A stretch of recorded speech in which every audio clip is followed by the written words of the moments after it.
Russ Martin Show. I was just going to say... Phone just handed me a note. While we're talking, he hands me a note. Can I ask a question? I'm just going to say, do you recall a time where I was out of town and you went to my girlfriend's house? I was banging a roommate. Well, then that seems clear enough why you were there. I didn't bang a roommate that night. Mm-hmm. Banged them both.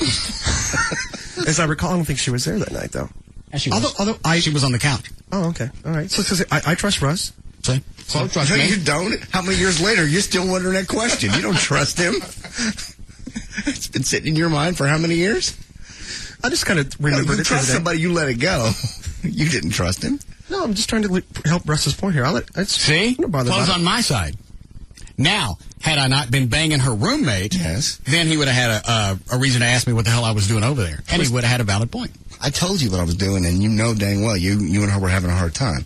And I was just being this sounds so bad. That's because there's no way to dress it up. That's why I didn't tell you at the time, because it sounds bad, but nothing. It sounds bad because it is bad. You're over to her house, hanging out for no reason. To do you a favor. You couldn't have had this conversation on the phone? No, you know why? Because your weenie won't go through the phone. Am I lying? It won't go through the phone, but I didn't do anything to her. I didn't. Swear on the Bible. Then everything that you could have handled over the phone. Could have. Happened to be in the area. Happened to be in the area to stop by. Yes. You know why? Why? Because your penis won't fit to the phone. No. Only the star works on the phone. The pound doesn't. What we do news last? I forgot. Right at an hour now. All right. Yes, Amber? Hi, I was just calling. I'm a cruelty investigator, and that's what I do. And as long as the prosecutor takes it as torture under the Penal Code 4209, then that's an automatic felony, because it's either a Class A misdemeanor or a felony. They have finally started pushing the charges up with the animal cruelty stuff. So it's not automatic? It's not an automatic felony when somebody abuses an animal? Correct.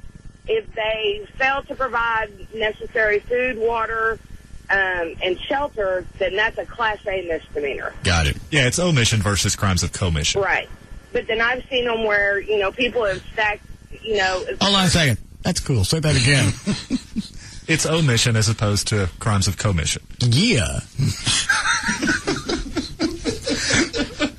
Yeah. Yeah. I'm sorry, go ahead. What I was saying is I've had cases where people have actually abandoned animals, 30 or 40 animals inside a house. Yeah, hold on. Say it one more time. It's omission, not commission. All right, so people did what? People have abandoned animals inside of houses, stacked up dead animals, and it was dropped down to a misdemeanor versus a felony of torture of, leaving a cat and their kittens locked in a crate without any water in a house that didn't have AC or anything like that.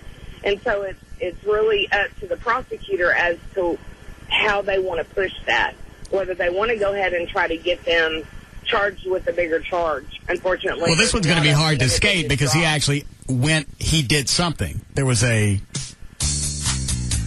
commission, not omission. There was. Who's a chick on line 2, Dan? I think she said it's the Texas heat wave. It was in Austin. She was asking if you went. I think it's like a monster truck. No, but I saw a monster truck in front of Walmart. Yeah. It was 8 o'clock. Yeah, about 8 o'clock Sunday morning. There's a monster truck pulls up front. I went, yeah, it's Austin. Was that what was going on with the monster trucks, Nicole? Quite a bit. We had a custom truck car show. We brought in about 2,600 competitors. I'm surprised you didn't see more than that. No, I just saw the one on the way out of town. Oh, man, I wish you guys would have told me you were coming down here this week, and I would have taken you out there. Do you still have your little Batmobile? Yeah, the little one. I didn't mean like that. Well, we have another show coming up in Corpus. If you're interested in going, I would love to bring you down there. Can you get us in free? Absolutely. I'll even comp your room. Who wants to go see monster trucks in Corpus? It's not monster trucks. We have other trucks. We have low trucks. We have Euro cars. We have bicycles that are completely stunning. Stop it. Well, quit. Motorcycles. It's not just monster trucks. We actually did have monster trucks rally there where they ran over cars and stuff, but we do like a hydraulic competition, burnout competition. We have a bunch of stuff to do there. I can't stand it. Stop it. I got to go home now and put up my monster truck tree. The Russ Martin Show.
Ralphie, who's that on line two?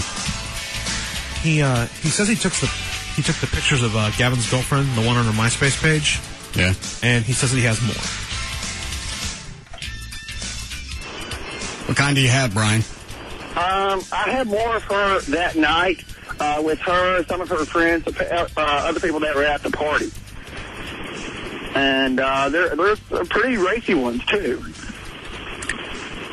Like what? Showing off more stuff, twirling around, and, her dress is kind of up in the air and stuff like that. Did you get any clam shots? No, unfortunately I didn't. Any more nipple shots? A few more, yeah. Yes. I'd like to have those. Okay. I will email them right over to you. Very generous. Thank you. God bless. God bless. I want to see her other nipple. Well, why? You've seen the one. You've seen other nipples. I know, but you're used to seeing them in tandem. Yes, I know, but have some respect. It's Gavin's woman. She's the one that posted the picture of her nipple hanging out on the website. That is true. Unfortunately, she did. Maybe she just didn't see it like we did. It's pretty obvious, though. She's bent forward. She's wearing a low-cut dress. It's there. And that nipple's on the hunt. What was the thing about Kiss FM on line one? He said that he was listening to Kiss FM around like 3 o'clock this afternoon, and that somebody called in and mentioned the show, and that they were making fun of you. What'd they say? He didn't say exactly what, but he said that the DJ was just kind of making fun of you on air. Oh. Well, that's how the impoverished lashes out. It's also a good way to get popped at a music station. They don't think that stuff's very funny. Why not? You just don't. You don't attack. As far as just regular jocks, you don't get to attack other people and talk about them. You know that. You get 15 seconds to talk. You better get the call letters, the time, the weather, the next contest, and here's some boogity. That's all you really have time for. You don't have time to sit around and talk about what you think about things, what you think about other people, and drawing attention to the fact that this show's on the air right now at a different frequency. Brilliant. That guy's a douchebag anyways. Who is it? Adam Smasher. He used to work over here. He worked here? Yeah, when it was Jack. No. I know, our Wild Death. No, different guy. Oh, really? Different guy. Oh, never mind then. Somebody stole Adam Smasher's name? Actually, it was a little trick that Wild 100 used to do with their part-time jocks. Which is what? I don't know how much I can say, but they would use a name that they heard Kiss might be hiring someone from another market. Yeah, the stations have done that in the past. You got a big jock coming into town. Right. And you find out about it through the trades. So you just put somebody on there and they start using that name. Mm-hmm. So when that person gets to town, they can't use it because now you've got you got squatters' rights. Yeah. And now actually the Adam Smasher that was on Wild, the different one that's on Kiss now, is actually under a completely different alias over on the Wolf now. All right. So what's wrong with the knockoff Adam Smasher on that Kiss? I thought it was the guy that worked over here. I don't know the guy that's working at Kiss. Oh, they sound the the same. Real Adam Smasher. Are you gonna start pointing fingers? No. Lenny Skinner? I'm not. Ooh, that came back on you.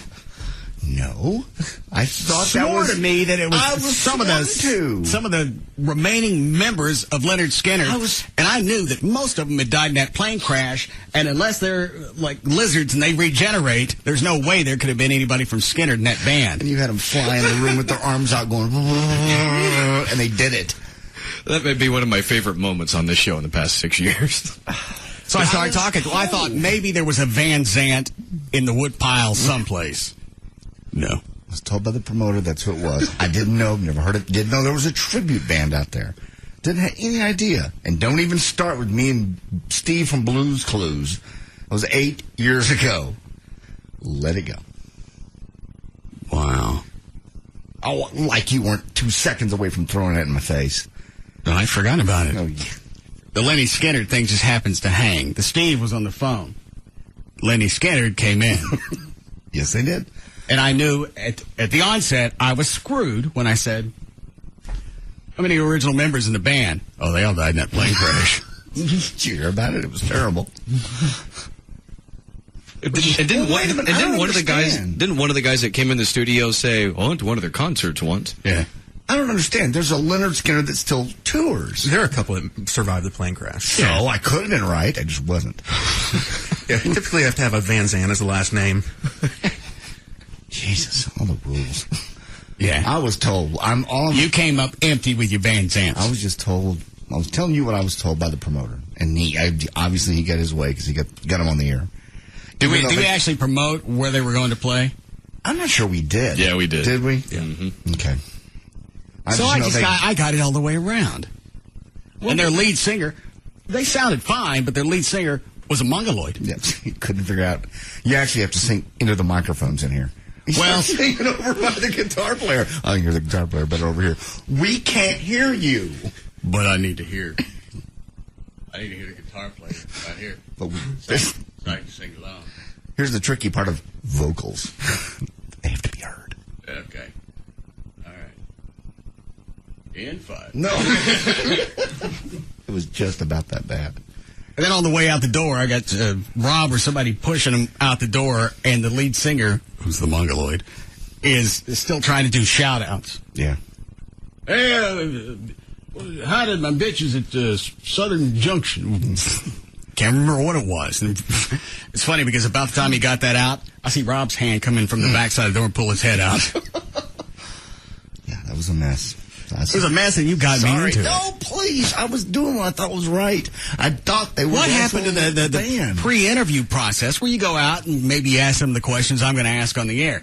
Hey, are you guys Leonard Skinner? That's a good one. Yeah, that's a very good one. That would have been a good question to ask. But that's the last thing on my mind. Somebody would have called me up, somebody that I knew, actually, the promoter, somebody I knew from being in country radio, and just blatantly lied to me about who the band was. I don't remember what their real name was. We just started calling them Lenny. In the actual show, it was, tribute to Leonard Skinner. That's not the way you told it to me. Hold on. Yes, Steve. Hey, Russ, I don't know if you care to know or not, but the only two original members that are still alive and touring with the band is Gary Rossington, the guitar, and Billy Powell, the keyboard player. The singer, Johnny Van Zandt, who was Ronnie Van Zant's little brother, is the singer, and he's still with them, and he was joined them when they reformed. So there is a Van Zandt in the woodpile. Who was one of the Van Zants or somebody from 38 Special also? That's Donnie Van Zandt, his other brother. Okay. He had two brothers, now, Donnie and Johnny. Was Donnie ever with Leonard Skinner or just always 38 Special? No, just 38 Special. Now, him and Johnny did an album, a duet album called Brother to Brother, but it had some guests from different Skinner people, alumni in it, but no, he never sang with Skinner. It was just Johnny. I feel like I'm playing the cup game, and I got to figure out which band's hands under which one, because you can't keep trying. It's scattered. All right. Yeah. Thanks, Steve. Thank you. But I know Skinner's the real one. Mm-hmm. They're touring with somebody right now, and I can't think of who it is. Seems like they were here not too long ago. As if you know. I would know. Now I know there's a difference. From now on, I'll check out the Blues Clues guy, and I'll always make sure we have the real Skinner. You never make those same mistakes twice. Yeah, I think one of them actually said, yeah, we got some T-shirts from the band that we bought at the concert. Wasn't one of them a roadie for him? All right, can you stop? Can you just quit? At least the roadie was actually backstage as opposed to the guys that went to the concert. Yeah. But I think he was a roadie after the original band died, so he was actually lugging around equipment for clones. He's a roadie clone. All right. Okay, we survived that. That was years and years ago. No. Yes, it was years ago. You got us a hand-me-down roadie. Oh, my God. You're the backup guys in the band. Just let me off. We couldn't even get the B team. That's how they were. I'm locking up. That's how they were pitched to me by somebody I knew and trusted. That's what bothered me the most, is I knew the guy that had called me. And he never once said this is a tribute band, ever. We played once in Van Zandt County. So we figure that pretty much covers us. It's about as close as they were. Trey, what's this new Reverend Manning audio? Oh, he's on a tear. Well, every time you hand me something, he's on a tear. Last time he was calling Obama a grunt eater. This time he's calling Obama the Antichrist. Yeah. I mean, and it's a 70-minute sermon. He's not cutting up his best stuff and putting them on YouTube. Bastard. Yeah, tell me about it. Yeah. So I'm sifting. Well, if they're not on YouTube, where are you finding them? On his website. Oh. All right. When's somebody finally going to just walk up to him and go, nobody's listening? Except I am. Well, you radio shows are, but people that he wants to listen are not paying attention to him. And no, I'm not going to. After everything he said, no one's paying attention, dude. Yeah, you're right. The only people that are getting anything out of it are talk show hosts. Yeah. And Oprah, Obama, Reverend Wright, the rest of them, so far they've ignored him. And I really thought possibly Oprah might have addressed it, especially when he called her a closet homo. Lesbian. And also said that Reverend Wright and Obama, he had been in his church for 20 years because they was bumping heads. Mm-hmm. Weenie heads. He revisits that. I see forked lips. Which one? If you want to go straight to the Antichrist one, that's clip 4. If you want to know what the people in his church have been doing to him. Been doing to Reverend Manning? Yes. All right, is it ramping up? Yes. Okay. I should always, and it is true, that when I stand before you, that I have removed all soil from my body, that there are no crevices or orifices or any part of my body that has been soiled or any soil has passed through. Oh, but I do control the soil. Please allow me to lick your crevices and get down to the little Chaco Jesus and his 2 disciples. Why is he talking about cleaning his crack? You'll number 2 and number 3 explain that. All right. There were hindrances and roadblocks to my preaching of late and to my preaching of this message and whatsoever I shall preach over the next few months. That the people that were around me that should have been close by me or his family members or... Did he stink? Nobody getting a heads up? No. Is he speaking in euphemisms? No. He really had a nasty ass crack? I don't know. This is just some of the things they've done to hinder his cleanliness. People in his church. That's what he's saying. There were hindrances and roadblocks to my preaching of late and to my preaching of this message and whatsoever I shall preach over the next few months. That the people that were around me that should have been close by me or his family members or members of the church to check my ass crack were working for the purpose of prohibiting me or preventing me from wiping my ass. No. The people I depend on the most would not tell me I had the berries of the dingle hanging. My shrubbery had goo. I gotta say, that Neil Sperry wasn't here to help you out with your berries and your twigs. My shrubbery had goblins. Not even a hand mirror to be found to check my own crack. My kingdom for a hand mirror. I gotta know where he's going with this. I don't believe I'll let you know. Oh, please. I think I'll just listen to it myself. Oh, you ass.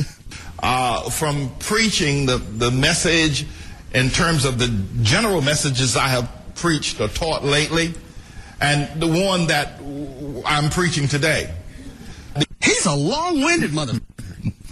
This is a 70-minute sermon.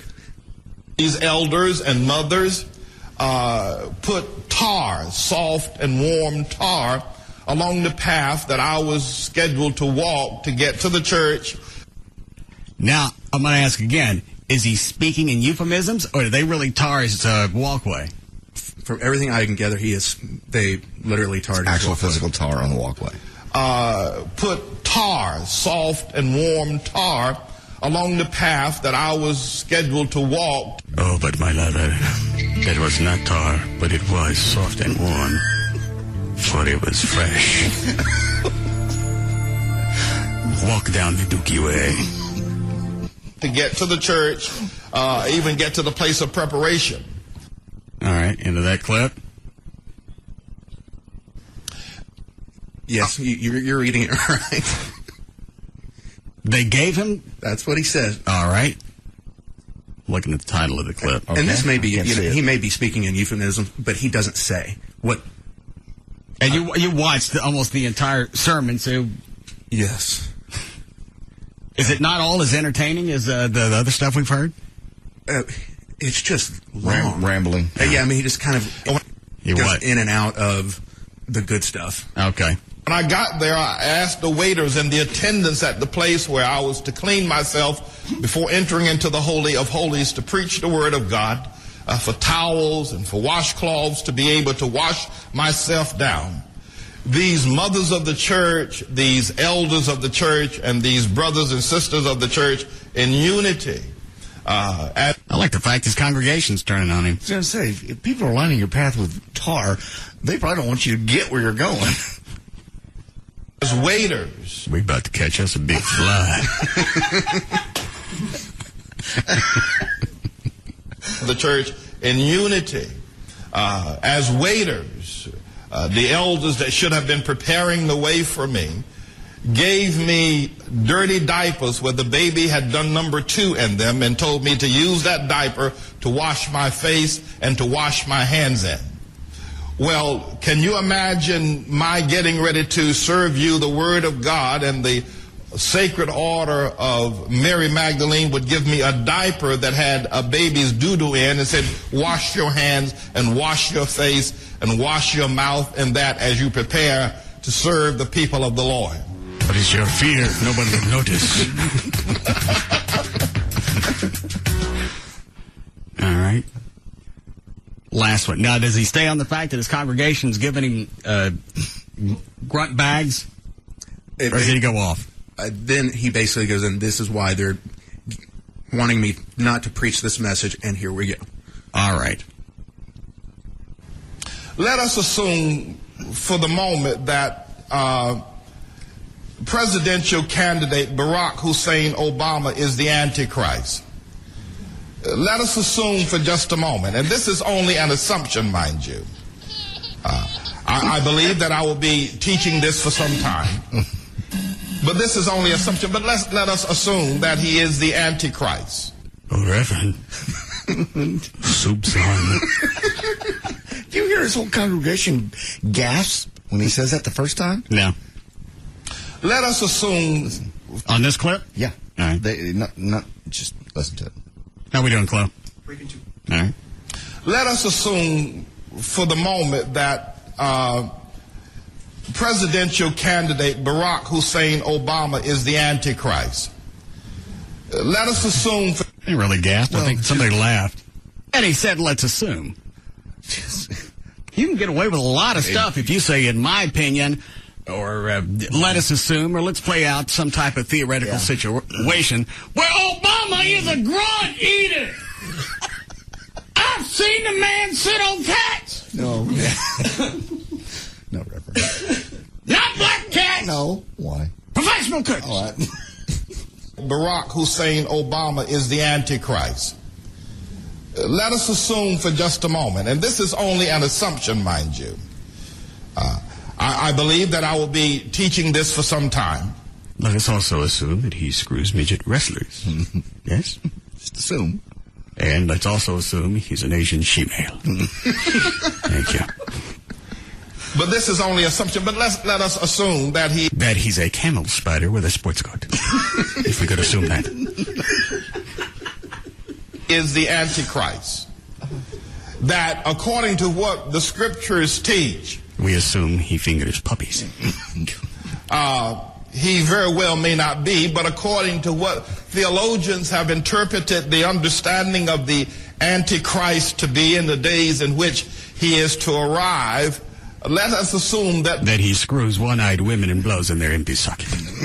If we could assume that. Barack Hussein Obama mimics the Antichrist. And what the theologians have said about the Antichrist I don't know if he's going to get any response out of Obama's campaign out of this, because he absolutely bashed on his mama nonstop, and then Reverend Manning, and then turns around and calls Obama a spineless pussy because he didn't stand up for his mama. I don't think anything else he says, and you tack on that he said Obama was bumping ween heads with Reverend Wright. I think everything else is just superfluous. Well, and you also take in the fact that Manning swore up and down that Obama would never get the Democratic nomination, so they can go back and go, oh, you're so good. Here's your clip of you saying Obama didn't have a chance. Christ to be in the days in which he is to arrive. Let us assume that Barack Hussein Obama mimics the Antichrist. And what the theologians have said about the Antichrist is that this person will be extremely charismatic. That is to say, he will be gifted of every sort. You can go. I've heard evangelists bring this out before. I don't know who Pat Robertson was talking about. This was back in the 70s or 80s, and he was running down the profile of the Antichrist. Excuse me, just a second. Mr. Trenholm has his hand up. Yesterday. It was Gaddafi. Because Gaddafi was charismatic, and he came out in a purple robe, and Pat Robertson went off. So okay. This is it. All right. Well, at least I don't have to worry about getting sued. And intriguing to listen to. And how did you remember that? I guess at the time it was my first. It was. All right. Thanks. That is to say, he will be gifted. Thanks for looking back over your shoulder. It's the first time. Your recollection was perfect. Of every sort, and intriguing to listen to, and very well spoken. A person that is most black, but not all black, because he got a white mama. Cunning and young, virile, and handsome. This is what the theologians have declared that the Antichrist will. All right, I know he's going to, but I don't see how he's going to single out Obama as having all these qualities and nobody else is going to match up this profile.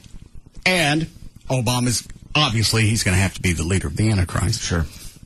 So mimic, or at least look like, when he arrives. And they have made these statements to some degree out of what the Apostle John has said in his writings in 1 John 2 and in 1 John chapter 4. But he will be a very charismatic individual. And if we were to assume that Barack Hussein Obama was the Antichrist, then we would have to say, well, does he mimic some of the traits and attributes that the theologians... I can pull out 500,000 people that would go back and fit that profile, have those characteristics. But they're not up for president, you know? And how is this on a regular basis in his church? How is that interpreting the Bible and spreading the gospel? That's what kills me, how he pulls things out of John and relates it back to Obama. Somehow, in his mind, it's a direct correlation. But why continue to cover politics during your sermons? Again, I think he's just got a little bit of the limelight, and he just doesn't want to let go of it. Anybody can talk about Jesus. That's old school. It's just too easy. Yeah, it's just too easy. I got to talk about the anti-Jesus now. Yeah. The grunt eater. Yeah. The cat setter. The Asian female. I seen it pee on crippled people. 2 and in 1 John chapter 4. But he will be a very charismatic individual. Mm-hmm. And if we were to assume that Barack Hussein Obama was the Antichrist, then we would have to say, well, does he mimic some of the traits and attributes that the theologians have attributed to such an appearance of person? And I can actually read from the scriptures regarding Obama. Really? You have scriptures you can pull out? Oh, no. Ode to a pimp. No. That fits perfectly. Ready to break? All right, we'll be back.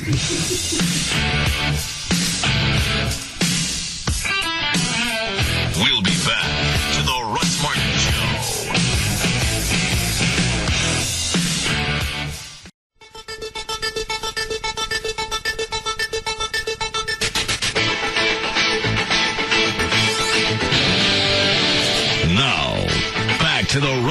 Show.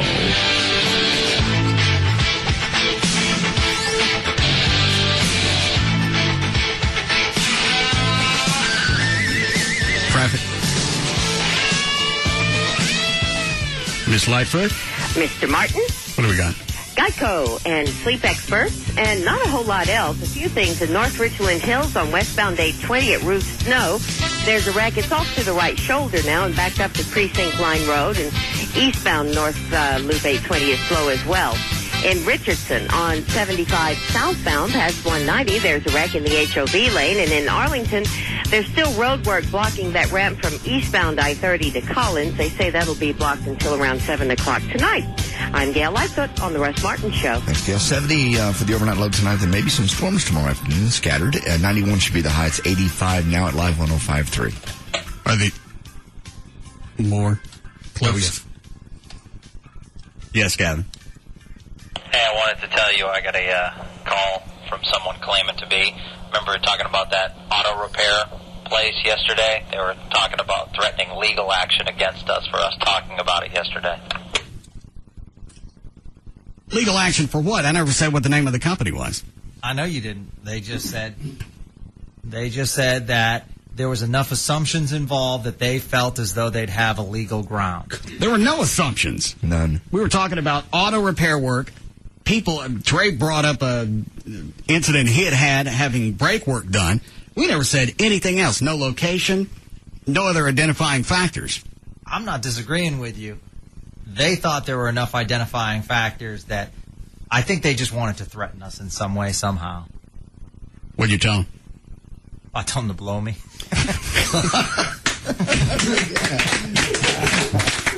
Nice.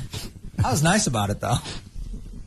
Because they were, it's one of those things where when people call you, it's cool to be nice, but when they come after you and they're trying to act all big guy and everything like that, it's like, come on. If you really want to do this, here's a number of our CBS lawyers. Good luck. Did they actually ask for a copy of the show? No. They just said, it's one of those things where I think they heard it third party. That's what it sounds like. Yeah. And you get this stuff all the time where you start asking them questions. What actually did you hear? And then you can hear them kind of pause, and they really don't know because, in fact, they didn't hear it. Well, normally that's when they ask for a copy of the show. Right. We don't provide copies. Your reply to that normally is what? Blow me. Thank you. It's a little nicer than that. But. What a bunch of spineless dicks.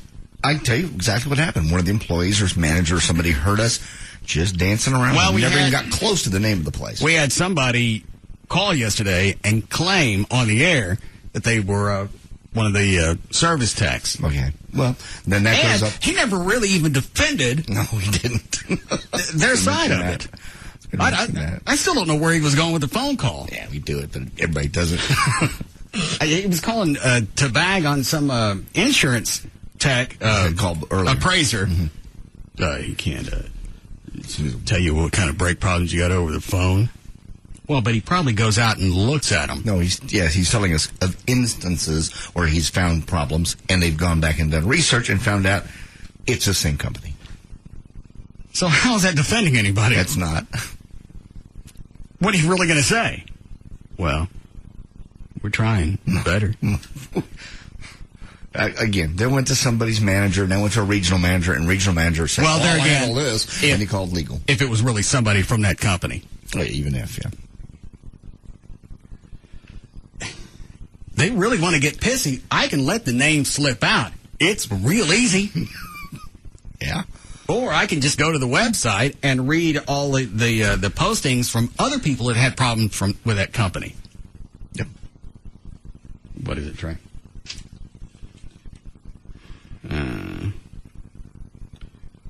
You think they're regional offices someplace in North Texas, Southern Oklahoma? Mm-hmm. Yeah. It still didn't make any difference. No. Nothing was said. And what are you worried about? It's not really happening. Let it go. Because nobody's going to assume it's you. We got a lot of email. People. Is it these people? Yeah, I don't think anybody. I didn't see any of the emails, but according to Alfie, nobody called up and guessed any other company. Exactly. Is that right, Alfie? Yeah, everybody was dead on. All the emails were not even questionable. I wonder why I'd never heard of that. I never have either. I didn't know anything about it until the night before. We were just talking about auto repair. Trey talked about some place he went into. Was going to pay $130, $140 for a brake job. They installed $500 worth of crap. Well, we didn't. We can't even let you out of here legally. That was one of them yesterday. They wouldn't let the car legally go let the person take the car because it's unsafe. We had to do this. It's the government making us do this. That's one of the emails we got. They would not let his wife take the car because they said it was legally unsafe. It got here. It's okay. Put the stuff back on. Yeah. I got here. It's my responsibility. Regardless, was this one for repairs, engine, or was this one brakes? Brakes. Oh. I got here. You guys didn't throw up some big safety net and catch me as I came in. I was able to stop. So I could probably do that again. And the car's really good at that. It's my responsibility. Anyway, it's my car. It's not your responsibility to say it's not safe to be on the road. And, a lot of people are going to buy that unless you deal with automotive repairs all the time. Absolutely. Well, we had to put this on. These things weren't safe, and we can't be held liable if you leave and then plow into a school bus. That almost sounds believable when you put it that way. If I had somebody tell me that, here's the deal. Our name's on it now. You brought it to us. Yeah, we touched it. We were the last ones to touch it. So if something happens, we're going to have to make sure it's right. I can't let you leave in this vehicle. So that's going to be $1,200. Is your life worth $1,200? No. Yeah, I just can't believe that would work so many times that there'd be listings upon listings upon listings on the internet of people that have complained. And then Trey's got to spend, was it an hour arguing? Mm-hmm. Almost an hour arguing, telling them to take the crap back off. I didn't authorize it. I'm going to stand right here and I'll hold my hand out and you just put the authorization in my hand. I'll stand. Well, they even did. They pulled out his authorization. Went, well, here it's kind of in this wording on this third paragraph. It sort of gives us the ability to. Now, did you actually read it where they were saying in the contract or whatever it was you initially signed? Did you look at that? Yeah, and it said, it basically... Now I can't remember the wording, but it was something about that if they found something that would be lethal, I forgot how, that they could take a verbal okay. But they didn't even get that from you. No. You told them if there are any problems, other than just what I authorized for you to do, you call me, we'll discuss it. Well, we knew that you were in a hurry, so we went ahead and put it all on for you. That'd be $550. You're welcome. Most people smile when we save their lives. We didn't really care for the color of your car either, so we changed that.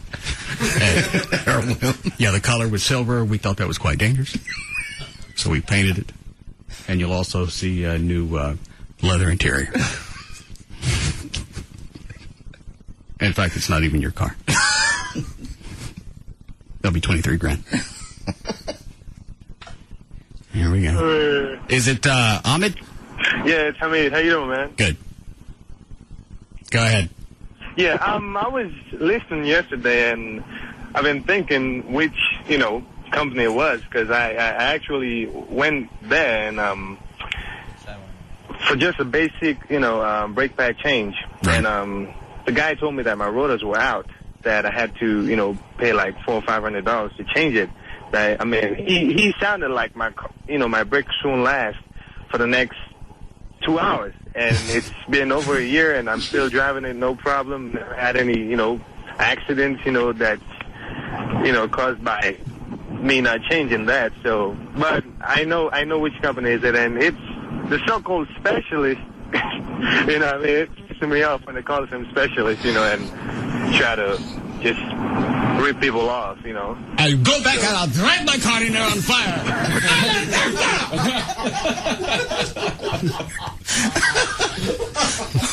That's the way we handle it.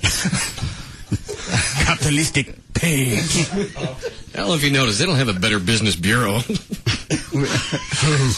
I'm just saying they. They who? Terrorists? Sure. All right. Boy, everybody back away from that one. Dan just pointed at the phone. You insert your own stuff in there. Damn.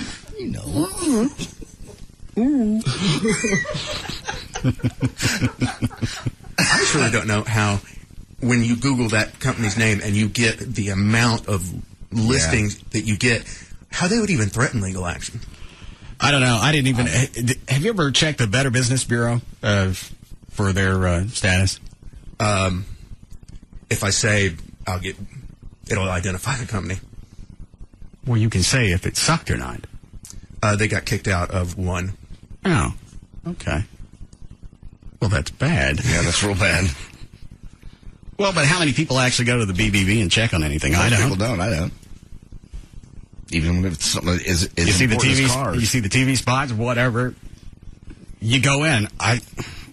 You assume, yeah, they've been around forever, but obviously they're up and out. Are these more? We could probably go 4 hours nonstop with this, Obviously. only because look at the lines.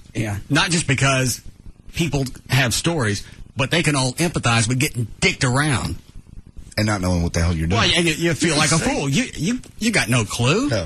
If I had a clue, I wouldn't be bringing it to you. Well, things could legitimately have gone bad. That's going to happen with engines, brakes, whatever. And you can point that out, and that's fine. Every company will have issues from time to time. But when one company has a ton of them... Yeah. Yes, Roy. Yeah, I was just going to tell you, this about a year or two ago, I went into, a place very similar to one y'all are talking about, and they went in for the $100 brake job, and they come out and said they wasn't going to let me leave because they had $1,200 worth of equipment they had added to my truck. Well, my father, who is now a retired police officer, he was still active then. Hold on a second. Why, slow down. What was the $1,200 they added? They stick a jet engine on the... They told me that the suspension had some ball hitch that was, I don't know, some BS that I didn't have a clue about. And, they showed me, this ain't supposed to be this way, and, fed me some line and said, now, we aren't going to be able to let you leave unless you pay the $1,200. And my father walked in there with his badge and said, well, I'm going to give him legal authorization to drive it home. And they quickly tore up the certificate and said, you're free to go. They didn't charge you the $1,200? No, they hardly charged me for the $100. They gave me about a 25% discount. When you got home, did anybody look at the card to see if there was, in fact, $1,200 worth of stuff stuck on there?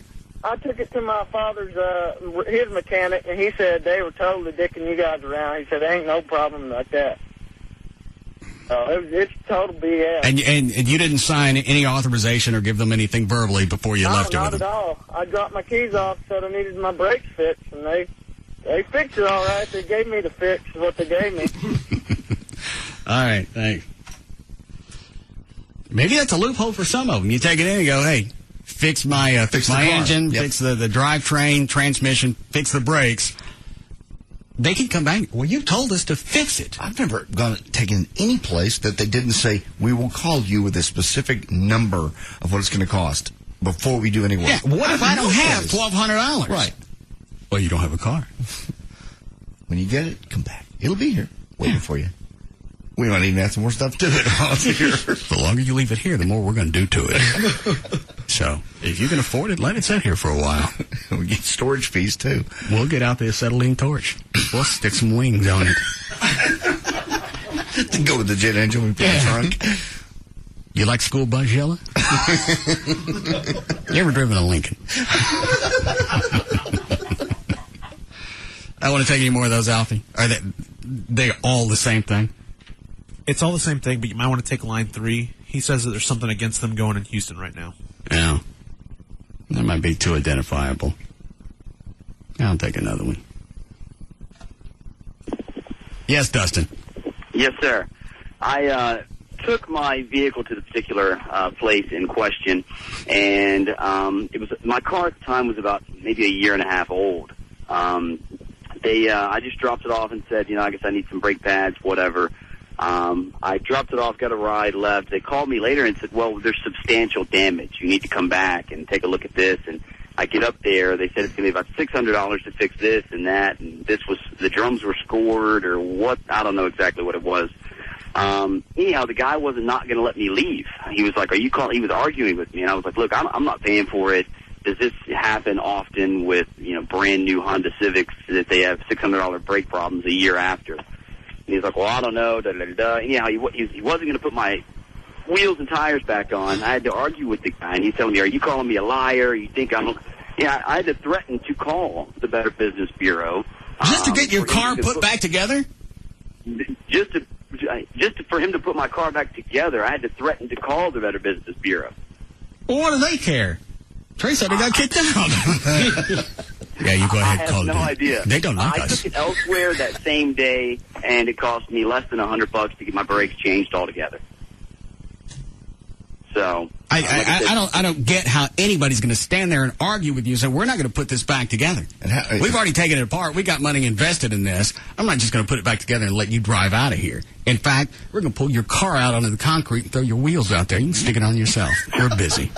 Well, thankfully that wasn't the case. I guess when I threw the BBB out there, they decided that they better watch what they were doing. Maybe that's why they were still members. All right, thanks. Call them all you want. Man, I'd go back to what Dan said yesterday, which is, how do you get enough people to man these locations? Are there that because many mechanics? You're working on commission, and if money's money, and your particular company is okay with whatever it is that you're going to do, you're going to ream them every single time. You can, I guess. I just can't. And I'm sure chicks probably fall for it more than guys. But as a guy, you don't want to let your ego jump in there and admit, I don't know what he's talking about. So I don't know what. Normally. Yeah. Well, I see the scoring. You know how this normally attaches to the flurb? Yes. Yeah. Well, the parchment spring that attaches that's been stretched out, and that caused the other damage. Well, I told my wife it probably was going to go on.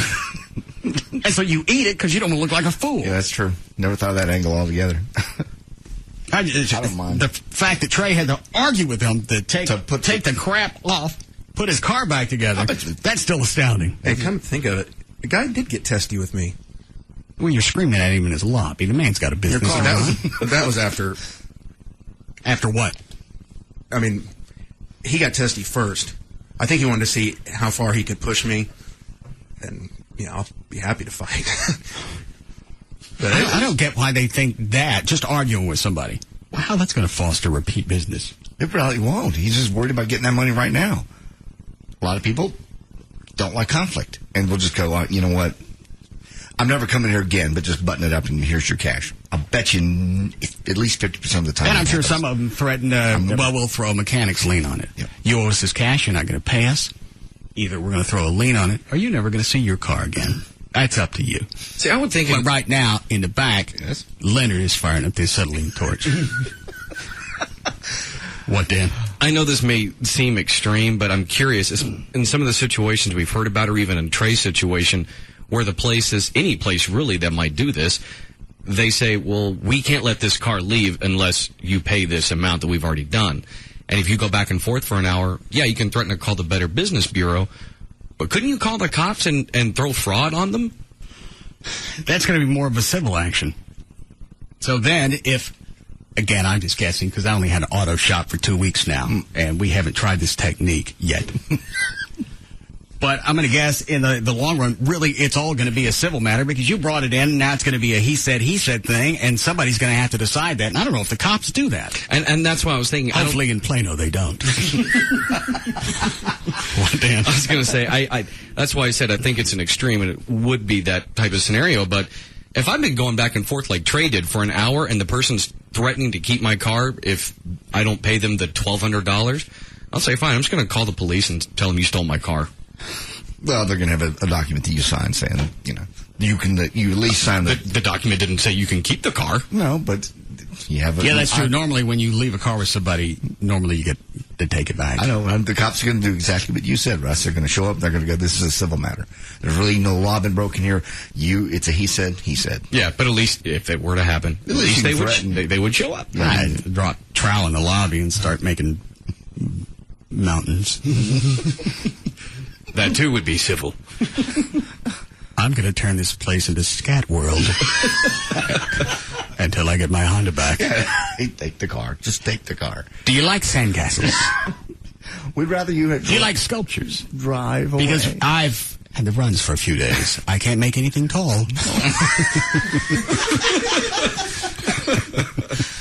No, I think you win this one. Think of them as great big brown sand dollars. Nasty. All right, how are we doing, Chloe? Do we? Is the any of the Obama stuff? Is there one clip on here that I just need to hear? That 6 and 7 are good. All right. How long are those? About a minute each. Okay. And this is from the Lord. This is not an assumption. God. But his father... Speaking of Obama. Yes. All right. It's from the Lord. I understand. Not from him. His father, and this is from the Lord. This is not an assumption. The Lord said that you needed your rotors replaced. And as men of God, we can't turn the car loose. Reverend Manning Automotive. Here in Corinthians, where they came up with the leather. Somebody sent Trey a link on YouTube. Yeah. What was it he said? He was absolutely oblivious to who the actor was. He just said, he thought, I guess it was, I've got it on there, but obviously he thought it was Don't say who it is, but go ahead and tell the story. That it was some 70s lover type deal that... Yeah, you're telling me I stole my lover shtick from a guy? From this guy. Okay. Where is it, Trey? It's under that person's first name. Okay. In Daily Audio, I believe. Daily Audio. All right. There it is. I know my own needs. And what I need from an automobile, I know I get from this new Cordoba. This guy's adamant. You stole your bit from this guy. See the tie-in now between that and the Corinthian leather. Yeah. Well, that's what made me think of it. I know my own needs. And what I need from an automobile, I know I get from this new Cordoba. Why don't you just do some Fantasy Island bits while you're at it? I could ask for nothing beyond the quality of Cordoba's workmanship, the tastefulness of its appearance. I request nothing beyond the thickly cushioned luxury of seats available even in soft Corinthian leather. Isn't it amazing that spot probably Cordoba was at the late 70s? It was 75. Yeah, mid-70s. Just that phrase, the fine Corinthian leather. Forever. That stuck. Why out of the TV commercial from 30 years ago, that's the only thing that they remember from Ricardo Montalban. Because I think everybody had to go look up what is Corinthian leather. It's fine. Yes. My ice is that smooth. Soft Corinthian leather. Almost as soft as my balls. Yet it is on the highway where Cordoba best answers my demands. I love to screw my Cordoba. Plenty of trunk space for 6 or 7 tattoos.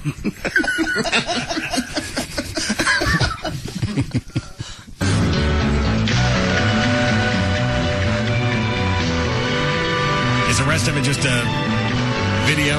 And he speaks at the end. I have much more in this small Chrysler than great comfort at a most pleasant price. I have great confidence, for which there can be no price. In Cordoba, I have what I need. Because it makes my penis the size of the Aztecs. Wait till this guy finds a Pepe Le Pew video. All right, we'll be back. We'll be back to the Russ Martin Show.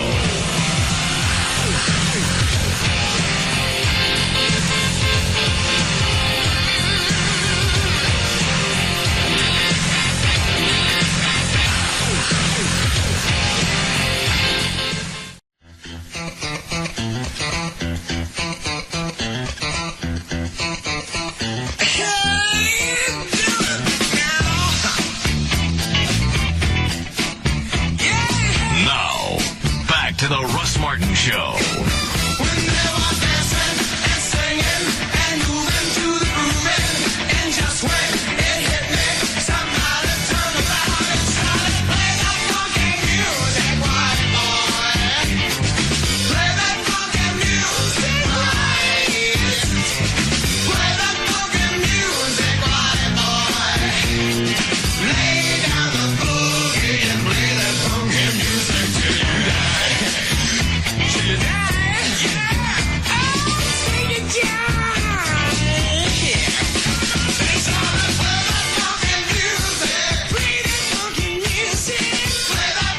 855. All right. Then I'm done with Auto Hour. Yes, David. Yeah, Russ, how you doing? Good. That place, I went and had my brakes done, and they actually kicked me out the door and made me put everything back on in the parking lot. They did not. You're making that up. Well, hang on. You went in just for whatever pads. Doesn't make any difference. And what did they say it was going to cost to fix? It was $300 or $400. They said the rotors needed new rotors. They completely took them off. Come in there and showed them to me. Hey, you got to have these, and you got to have your pads and all that. And I was kind of watching them through the window, and I was like, man, this don't seem right because I've done my brakes myself. I was just being lazy that day and took it on in there, and they hit me up with all that and wanted me to sign all this stuff so they could put the stuff on there. I kind of got irate with them and told them to put it back on. They're like, well, we can't do that legally, and I said, well, just put my brake pads back on, I'll take care of it myself. Well, we can't do that. I said, well, I'll put them on then. No, we can't let you do that either. You're not covered under our insurance. You can't work in our shop. So they dragged what were you driving? It was a 2001 Chevy pickup truck. All right, so they dragged your truck out into the lot and told you stay in touch?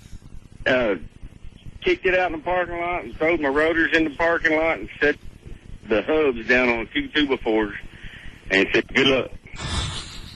And I went next door. There was an auto place down the road, so I walked down there and bought some pads and come back and dug through my toolbox and sit out there and put them on myself. All right. Really Thanks, good David. for passing customers. You're on your own with your vehicle. Now, if you'd like to borrow Jack, it would be $800 per hour. So you'll need to be speedy. Do you watch NASCAR?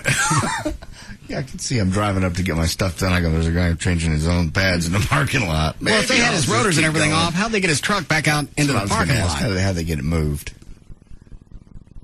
Maybe they just dragged it out there. I don't think you just hook a truck up to it and drag it off the lift. Well, legally, they said they can't put it back together. They can't. No, you don't. And without authorization, I can't touch it anymore. So you hook up a tow truck and just go, drag it out there? No. Here are your tires. Boom. One bounced into the street. If you want that deal on the Jack, you better hurry because we have someone else waiting for it. These stories just get weirder and weirder and weirder. And they don't stop. No, they don't. They filled up the email box in here twice now. All right. What am I looking for, Trey? Is it the more Manning stuff? The Daily Audio, Manning, Obama, Antichrist. All right. Which clip? Start with 6. Okay. His father, and this is from the Lord, this is not an assumption, but his father was a Kenyan witch doctor, and so was his grandfather.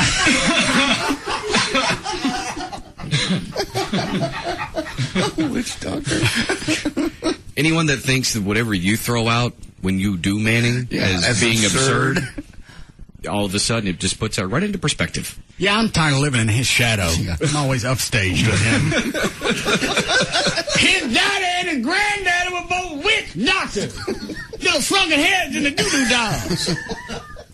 Pen poking and stuff like that, dancing in their own grunt. But his father...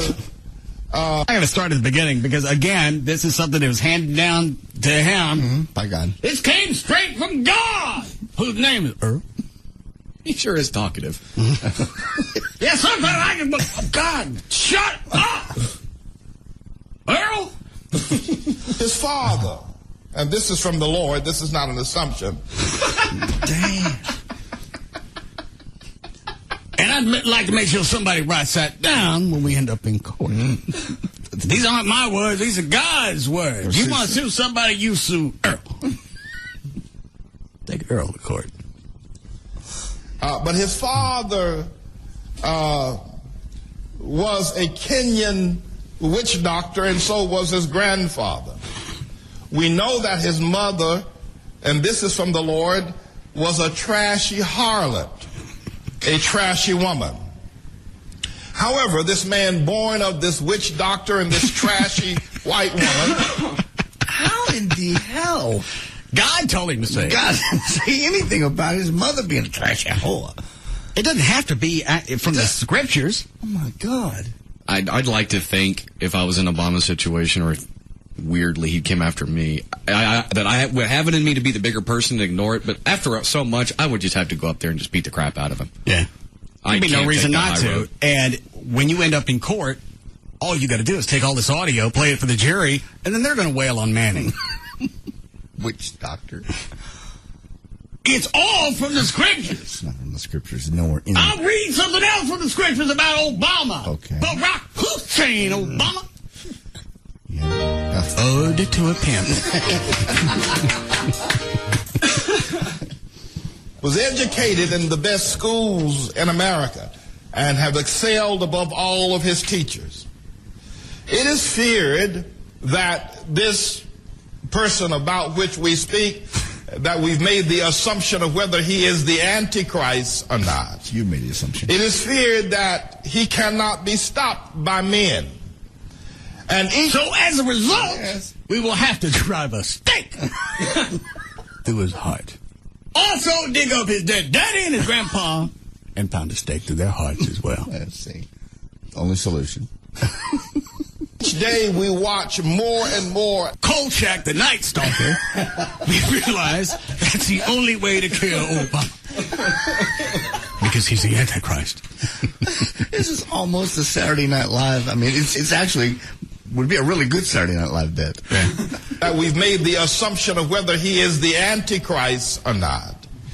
It is feared that he cannot be stopped by men.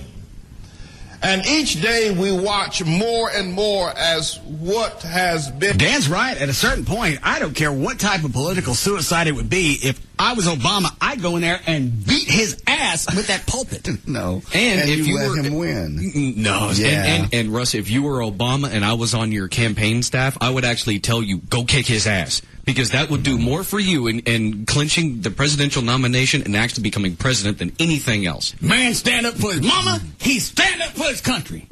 No. Absolutely.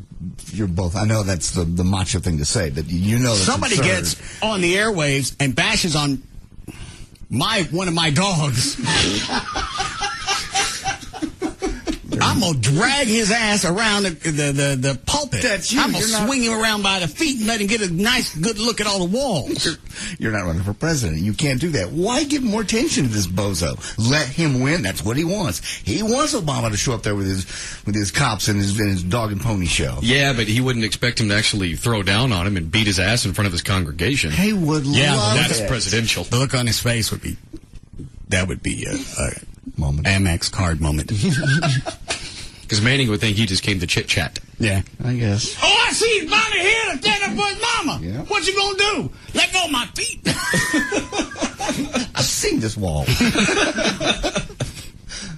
You give me the better go, 10 minutes. And reported to be our strong legislators, congressmen, senators, governors, and lawmakers, and political and economic leaders. I don't know if anybody else is even listening to the audio, because nobody has got the obsession like Trey, who goes on every day and just checking for new Manning stuff. I haven't seen any of the legitimate media jump on any of this. There's a reason for that. That's legitimate news. It's absurd. It's still fantastic. It's fantastic. You got a pastor who passes this down as if it were handed to him from the heavens that Obama and his daddy were both witch doctors, and his mama was a trashy harlot, not one of the schooled ones. And that's in the Bible. Yeah, that's not. You That's know not my assumption. words? Again, it all comes from God, who is a mouthy bastard. Won't even let you sleep. I can't tell you how many times I've been asleep. I've been something thumped me on the head. What are you doing? Earl, without without any justification are submitting themselves to him, coming You back up, son. You miss anything? to be our strong legislators, congressmen, senators, governors, and lawmakers, and political and economic leaders. Without any justification are submitting themselves to him, coming on a bowed knee and humbling themselves before this assumed Antichrist person. People of wealth and of political strength are now giving over themselves wholly and completely in a way that is worshipful of this Antichrist or assumed Antichrist person about which we speak. We are just about a week or two away from Manning come out and Osama is a wolf man. You haven't seen him after the sun go down? No. Barack Hussein Obama is a wolf man. Harry Bowson got a wax every day so he can go out in public. He's a wolf man. Frankenstein mama. Yeah, you're right. You're about 2 weeks away from that one. Now I can't wait for Manning's Halloween special. Hillary better get some silver boots. You better start watching those episodes of Kolchak Night Stalking to the Wolfman's coming. Fight for the Wolfman. God. Any more of these? 9 and 10 are good. All right. Then we'll be done with this. Give me your favorite of the two. One of them says, let me click on this so I can read what it says. One of them says, sin is alluring, and the other one says, Satan and Obama pick on the weak. That's a good one. All right. Satan's appeal to people and righteousness does not appeal. And we see that Satan is more appealing than the Lord Jesus Christ in terms of his appeal to people. But if there is a Satan, and certainly there is, he could not do a better job of appealing to people in their evil nature than Barack Hussein Obama is doing at present. I've seen video of him sleep with the devil. You ever see South Park, the movie? Yes. He's in bed with the Satan. That was Saddam Hussein. No. Yeah, it was. Yeah. I saw the movie. I've seen them in bed together. Yeah, that was Saddam. Obama looks over to Satan and goes, hey, Satan, I see it. First, that was a cartoon. It was Saddam Hussein.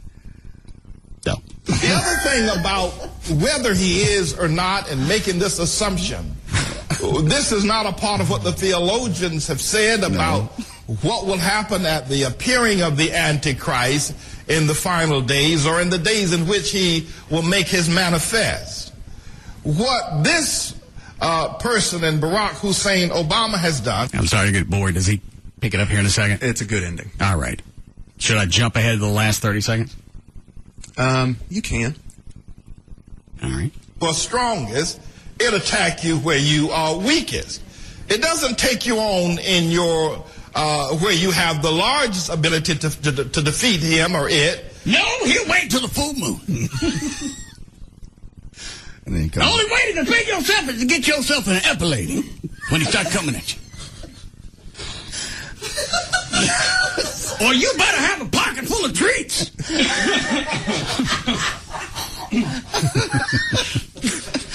Get you a chew toy. Get one of them frisbees and throw it, and then you run. What? Barack Hussein Obama is a wolf man. You better have some jerky treats in your hand if that man come after you. Some sausages. You want to save your life? You better have a bag full of sausages.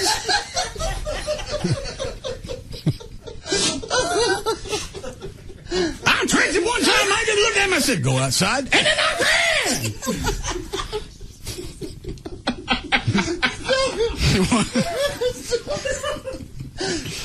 Stop it. Oh, my God. Man was about to eat my internal organs out. strip. He looked at me and goes, "It's not bathing." It's too smart for you.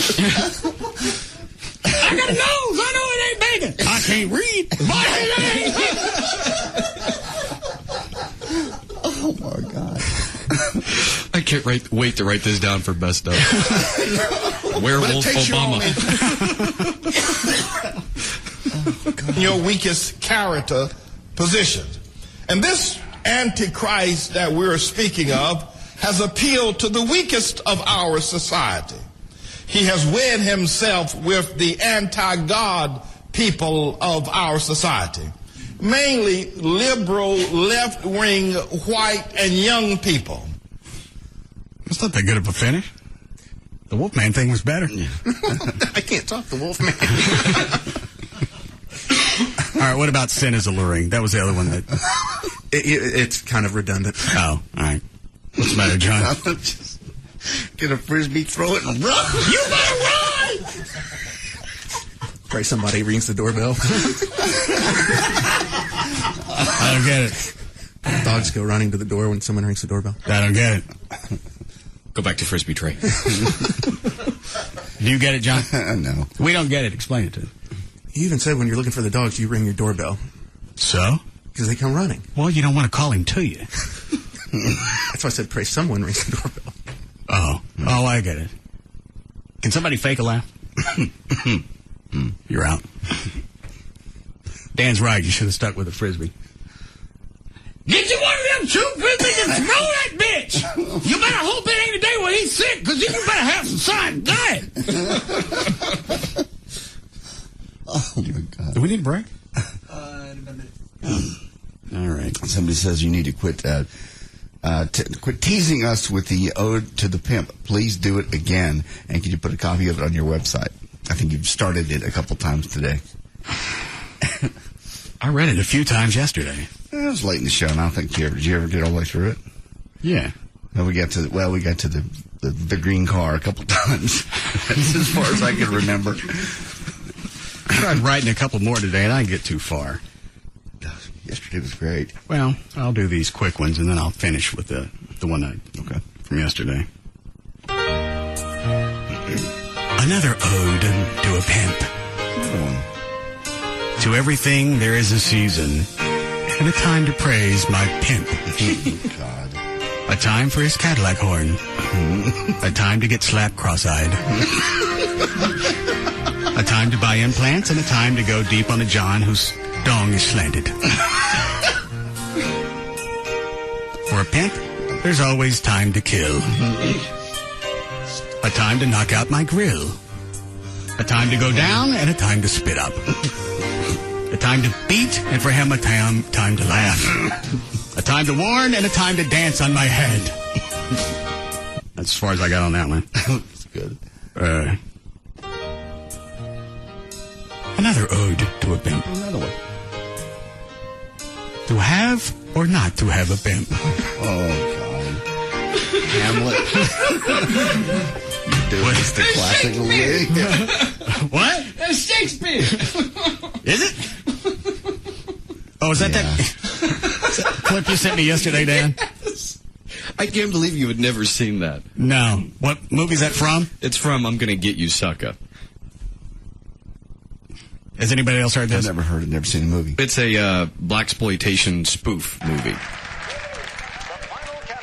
Is talent. Representing the Big Apple, Fly Guy. It's like a talent show for pimps. Is that right? Yeah, it's the Pimp of the Year. All right. And when did this movie come out? It was the 80s. I can't remember the exact year. And the guy that played Huggy Bear is playing the pimp in this. Already? I'm going to jump ahead. Make sure I don't miss anything. And I want to dedicate this piece to all you players and all you ladies out there. The name of this piece is called My Bitch Better Have My Money.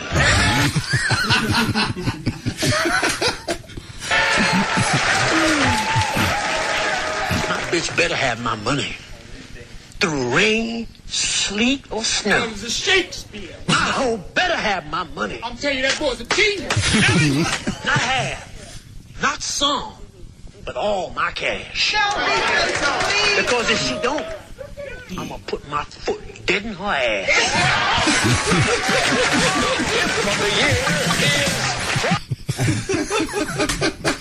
Shakespeare. Shakespeare. I can't do mine now. Sure you can. Because yours really is Shakespeare. To have or not to have a pimp. Whether 'tis I'm a gobbler of the vine or of the pooper. Ah, the stink of a-holes and sausage-sized balloons that come out of them. As far as I got. The other one? Yeah, let's have the original. Are you sure? Yes, definitely. Same music? Uh-huh. Ode to a Pimp. The pimp is my shepherd, I shall not want. He maketh me to lie down in green Pontiacs. He leadeth me beside the busy roadways. He restoreth my hoe. He leadeth me into the paths of sexual explorations for my pimp's sake. Yea, though I walk through the streets and the boulevards, and I could be beaten and shot in my puss, I will fear no evil, for my pimp is with me. Thy pimp rod and switchblade, they comfort me. Thou preparest to bed before me in the presence of liquored-up horny Johns. Thou anointest me my head with a feast. Surely goodness and mercy shall follow me all the days of my whoredom, and I will live in the Cadillac of the pimp forever. Say, man. No award for the pimp of the year. All right, break here. Solid. We'll be back. Get down, get down.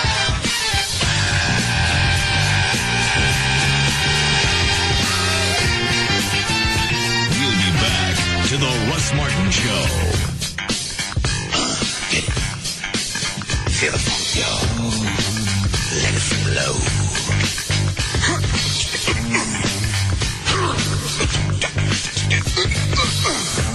Like nothing you've ever heard before. The Russ Martin Show. Who let the dogs out? Who let the dogs out? Who let the dogs out? Who let the dogs out? Now, back to the Russ Martin Show.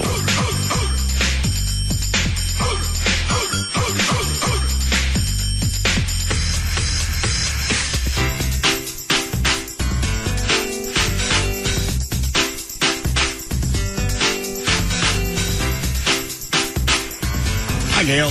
Hi there, Russ. What do you got? I've got Texas Motor Speedway. And in Dallas, on northbound 35 past LBJ, there's a wreck that's off to the right shoulder now. Got a motorcycle crash in Oak Cliff. We've had a lot of those today. Northbound 35 past 8th Street, it's backed up to Ewing. In Irving, a police chase ended on eastbound 183 at Walton Walker. And then in the backup, there was a wreck at Carl Road, and it's still there in the Central Lane. And in Fort Worth, on eastbound 183 before Amon Carter Boulevard, you got the right lane blocked, and that's slow from 157 Industrial. I'm Gail Lightfoot on the Russ Martin Show. Thanks, Gail. It should be about 70 for the low. More storms isolated. Coming up tomorrow all the way through Sunday, really. 89 now at Live 105.3. All right, anything else before we start? It's an email. This is actually more suited for Chloe, according to this. But I've been wanting to know the name of a song for months. Yesterday, after Gavin broke his pictures and Trey was sent in to break some more, let's see here. The song was used as the bumper going into the break. If at all possible, can you please give me the name of that song? It would be greatly appreciated. All right, Chloe, what was that? Oh, it's probably Crazy Train. The remix. How do you know that? Because I'd make associations sometimes with the bumpers and kind of what's going on, and whenever he was going crazy, I just Crazy Train and just played that. It was that remix it's a Crazy Train remix with something else, and I forgot what it was. Wow. So much for the absurdity of your Yeah, I was email. going to say, that's the reason I pulled this. It was so ridiculous you wouldn't remember it. What other bits do you associate with bumpers? I don't know. It's just random stuff. Like I just played, Who Let the Dogs Out? I got it. So, I mean... You're a bumper savant. All right, so we're done with Manning. Oh, there's a lot more. But, hello? As much as you want. I want to hear the witch doctor thing again. Yeah. His father, and this is from the Lord, this is not an assumption, but his father was a Kenyan witch doctor, and so was his grandfather. We know that his mother, and this is from the Lord, was a trashy harlot, a trashy woman. However, this man born of this witch doctor and this trashy white woman was educated in the best schools in America and have excelled above all of his teachers. Then at one point, he was bitten by a rabid wolf. And now Obama is a wolf man. No. He broke into my house, peed all over my carpet. Then started dragging his ass across my floor. Obama's got worms. Oh, come on. Obama's got worms. Wolfman ass broke into my house, dragged his ass across my floor, leaving a big trail of worms. Once Abby broke into my house, I don't believe this. Came in and ate all the out of my cat box.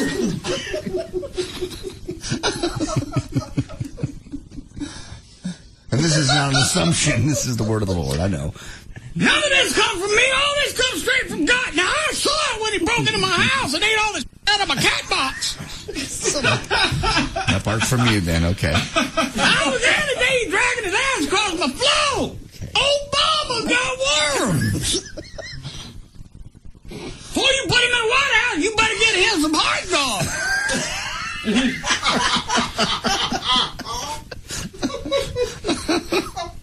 Came after me one time. I didn't have no dog at treats. I was out in the pepperoni.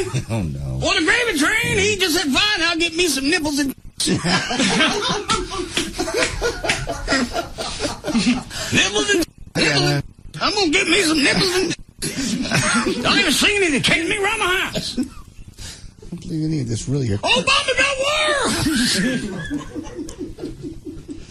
Now, you laugh at this juncture. I know, that's the problem. Sooner or later, Reverend Manning's going to step it up to that point. Had you about a month ago said, the whole werewolf thing, we were all laughed really hard. And a month later, his daddy. His daddy's from the Black Lagoon. He's a creature. Come up out of the swamp. Bang that white woman of his and went back down into the water. And Obama turned into Wolfman. Obama got worms. You ready to start here? Does he do any radio interviews that we know of, this Manning? Yeah. I'll try, or you can try to get him on. I'd just love to hear his real. Somebody ask him a question versus just. You're not going to get it. No answer at all. You're going to get rhetoric. This is God's word to you going against me. If we were to have him on, mm-hmm. How do you verify all of this is from God? How do you purport that? Why would God ever say something? Because God talks to me.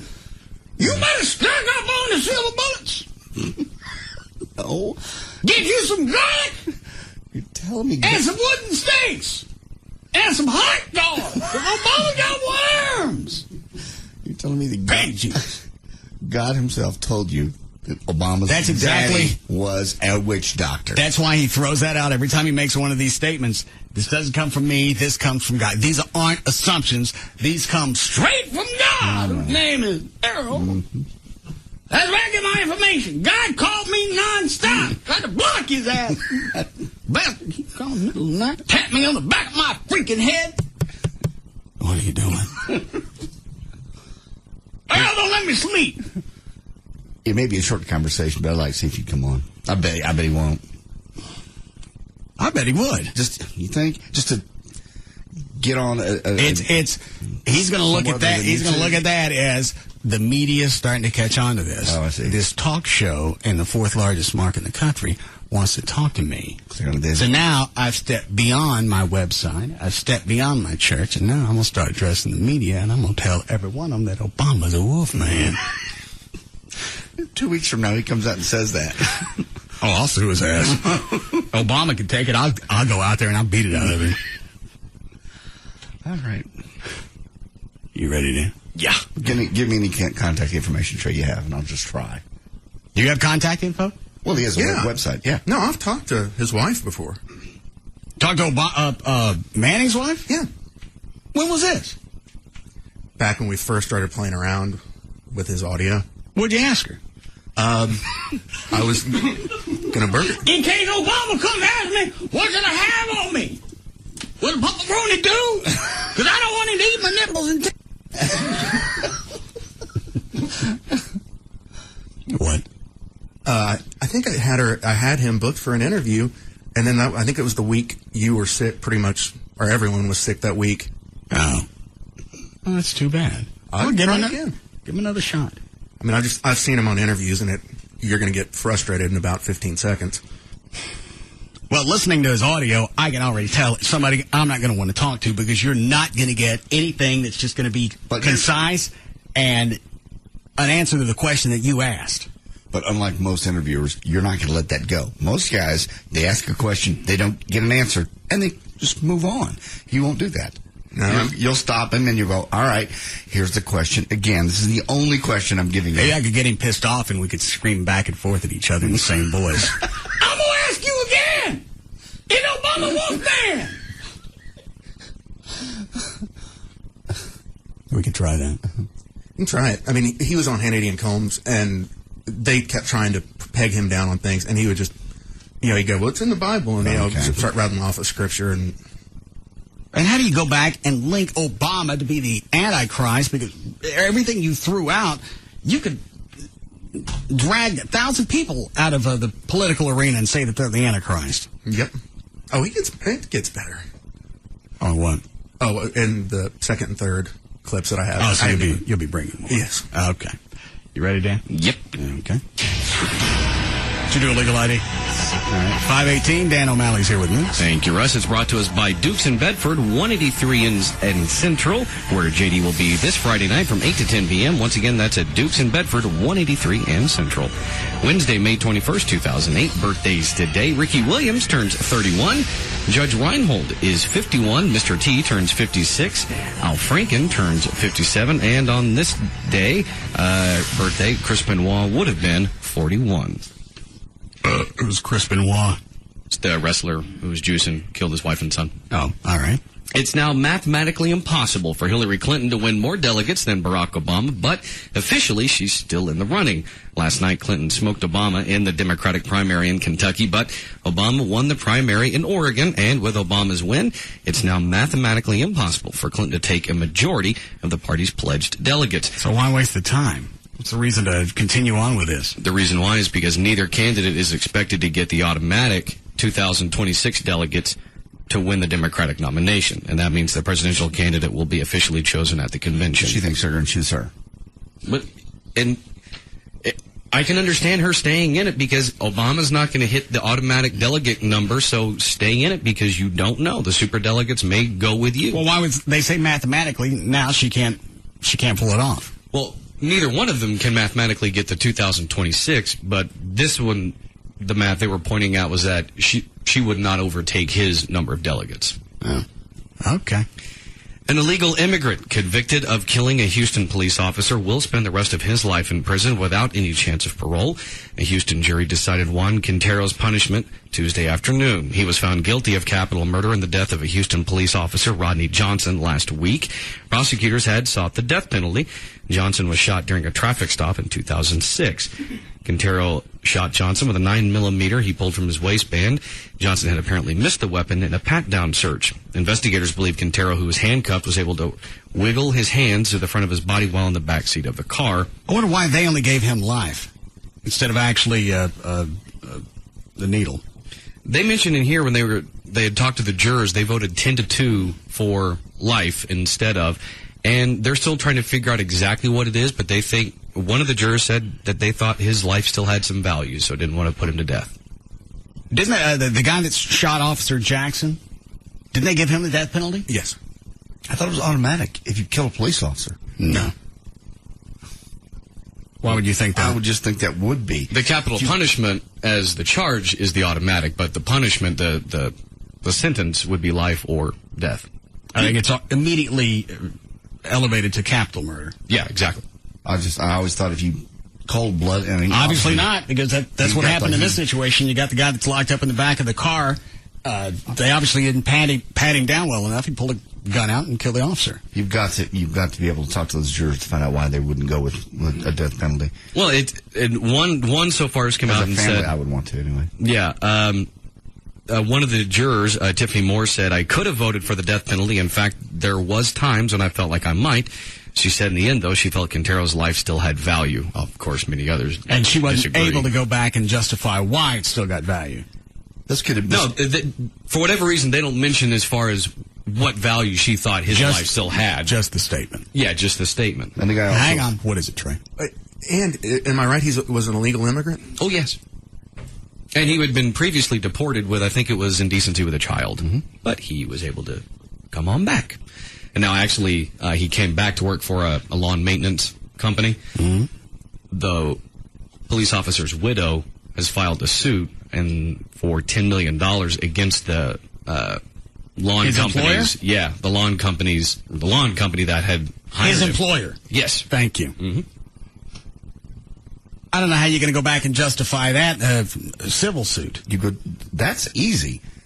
If you would have done your job and looked into his background, you would have hired him. He would not have been in the car that he was would have in. still been in this country regardless of whether you hired him or not. That particular day, here's where you go for I mean, I don't like arguing on the side of a murderer or his employer, but he's going to be here regardless. Okay. Somebody's going to hire him. Nobody's doing background They gave him a checks. company car, and that he was in a company car the day he got stopped. Then the logic goes: if you'd done your background, he would never worked for you. He wouldn't have a company car. He wouldn't have been stopped that particular day, and this officer most likely would still be alive. All right, so if I murdered somebody in one of the station vans, you think somebody's actually going to be able to get money out of CBS if I got out of the van, did something? If you had a history of being... That doesn't make any sense. Yes, it totally does. Of being illegal, you've already broken the law. Did he have a DUI or DWI or something or other? Well, that's still, I don't care what he's got as far as... First of all, they should have put him to death. As far as the civil suit against his employer, yeah, they should have checked, but you still can't go back and justify that they were the reason that this officer is dead. And I don't like arguing this side, but really at a certain point, reality's got to come to visit. I totally see that the employer being responsible. For this police officer's murder. No, not for the murder, but in the civil action. No, obviously. Well, hang on. The civil lawsuit says what? They're suing based on what? Jocelyn Johnson, also an HPD officer, claims Robert Lane Camp, the owner, the employer, was negligent in hiring Quintero, an illegal immigrant. Meaning no background check. Right. Now, the thing that could come out in court is they could say, oh, well, we did check, and it was fake documents. We did some checking. We didn't do good enough checking. But the company still isn't responsible for the murder. They're not responsible for the murder, but they are going to get I do believe that $10 million is justified. Because if you'd been more diligent, not hired him, not put him in your company car, he would not have been there that day. Texas is full of illegal aliens. You think you're going to be able to hold all the roofing and lawn companies? You're going to hold them responsible for what happens? If they're in my company vehicle, this is a misdirection of the responsibility. Where it really lies is the borders. Oh, absolutely. And the fact that we haven't done anything about it. We're begging these illegal aliens to come up because we got jobs. Nobody bitches about the low cost in the labor or the prices that are passed on to us. You're not going to be able to hold this company responsible for this officer's murder. Nope. And I'll tell you the reason why. I prefer to go back and kill his parents. Because actually that makes more sense. What, Dan? The reason why I think she's going after the employer... Ain't nobody else to go after. Well, exactly, because she can't sue the government for not having a properly secure border. And even the Houston police chief, Harold Hurt, said in a press conference before the trial, if the government would fulfill the responsibility of protecting the border, we would probably not be standing here today. And that's really where all of that lies, is we can't come to any kind of conclusion on what we need to do with the border. Build a fence, don't build a fence. Put up cameras, take the cameras back down. That didn't work. You got people sneaking across the border just to make a point. The guy with the mariachi band and the elephants. I think was it a politician? Yeah. Yes. Decided he was going to prove a point. Band's going to play, and he's going to bring the band and the elephants across the border all at the same time. And he did it. Nobody stopped him. Nobody asked a single question. I can't imagine a jury looking at that saying, all right, he's already been busted for indecency with a child. Now he's murdered a police officer. How do you not say he's got to go? Yeah, you've got two issues there. Why did he get the death penalty? And really, how do you go back and justify suing the employer? The only thing you can do with the employer is you're also trying to make a statement to other employers. You're not going to change anything, but you're trying to make a statement going, you hire illegals, you better do some kind of background check because it can come back on you. I don't think as far as the law goes, you're culpable as far as what happened to that police officer. Again, I say go back and we kill his parents. I think the reason why, the only thing I can think of, other than stupidity, why they wouldn't give him the death penalty would be political. Even though the jurors don't have a piece in that, from the outset, they can have the political side of it. They don't want the relations between U.S. and Mexico to be hurt because we're putting to death one of their citizens. The political side didn't come into play with Officer Jackson's murderer. No. They gave him the death penalty. Obviously, different juries, different parts of the state. But you would hope that there would be some kind of overall common sense that would work into this. And some sort of uniformity. All right, hold on. Which one of those, Alfie? I'd say line 2. All right. Yes, Rachel. If I may help JD out for a second, I think that the point he's trying to make is that the lawn company is contributing to the circumstances of the officer's death. If they hadn't employed him, he wouldn't have been there. So on some level, they do have some percentage of responsibility for the officer's death. He would have been here regardless. Somebody's going to hire him. They hire illegals every day. Right. It goes back to, if you really want to blame somebody, it goes back to the government and all the indecisiveness that's going on for the past 20, 30 years, where we allowed them to come up. We embraced them. We gave them jobs. Yeah. We got no problem with the cheap labor and cost of the labor and. Right. Shut up! I'm stammering. Yeah, you don't complain when you get a roof installed on your house, probably for a fourth of what it would normally cost. No, I think there's two real different entities. This is a bigger problem than just one employer. This doesn't stem from that. That's a symptom. That's not the original issue. It's multiple levels. It's why did he get here? He's here because he can, because the borders are wide open. Maybe he was in the mariachi band. We've already go ahead. The elephant. We've already caught him once and sent him back, and he's a criminal. Why wouldn't he put in prison in Mexico? They don't lock anybody up in Mexico. They just give them pamphlets and tell them how to get over here. I suppose. What, Trey? No, they don't want him back. They want him to go back. They don't want him in the first place. They don't have the money down there to lock them up. Especially they'll send them up here to the land of wealth so we can lock them up. It's tragic all the way around, but I think if you got to make a point, the argument with suing the employers, idiotic. It's not. There's no link. That particular day, somebody gave him a job and he was a murderer. Okay, somebody gave him a truck, a company vehicle to be in that day that made him where he was. Where'd he get the gun? God knows where he got the gun. That's not that important. The fact where he killed a guy with a gun. I understand that. All right. Why wouldn't that be important as well? If you're going to take this down the road of idiocy, then you're going to use everything. That's not a road of idiocy. If as CBS, if I give somebody who has a DWI a keys to the station van and they go out and kill somebody, there is. If they drove, you're getting too far off. Stay on the point. I am on the point. No, you're saying a DWI in the station vehicle. Well, then shut up. If they shouldn't be there. Stop. You're not arguing the same point. Hitting somebody in a station vehicle with a DWI, the station's going to be culpable. This situation's got nothing to do with that, so stay focused on that one.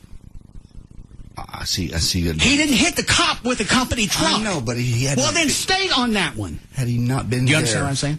I do. You want to help JD out? No. Had he not been there in that company car, that wouldn't have happened. Had he not been born, this wouldn't have happened. You can play that logic all you want. That also is fraught with idiocy. You're doing this on purpose. I'm not doing it on purpose. Say you are, and I'll forget about it. I'm not doing it on purpose. I told you not to do it on purpose. And I think the family. You're doing it just to piss me off. I bet the family gets some cash from that company.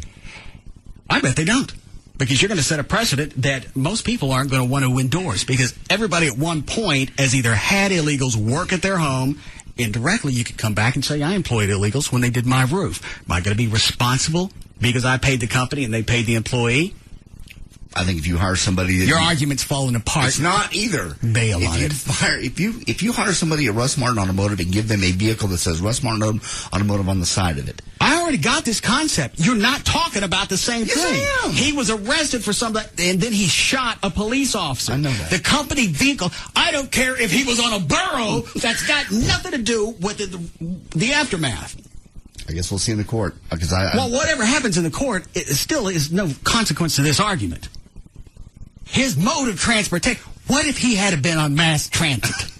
Then you're right. Then there'd been no culpability to the city. You got DART or whatever they have in Houston. Yeah, but you give him a key to a station vehicle. There's some responsibility. They let him on a bus. That's different than giving somebody a key to a vehicle that I'm responsible for. They give him the gun? No. All right. The gun actually did. You're doing this just to irritate me. Is it working? Now, what you think? I got this feeling I might have a sombrero on my head before the end of the day. No, Chloe's still got the franchise on that. In fact, we have the cannon that Chloe's got to eat later. All right? Yes. Oh, that's right. We are for cannon. How are we doing, Chloe? All right. Any more of those, Alfie?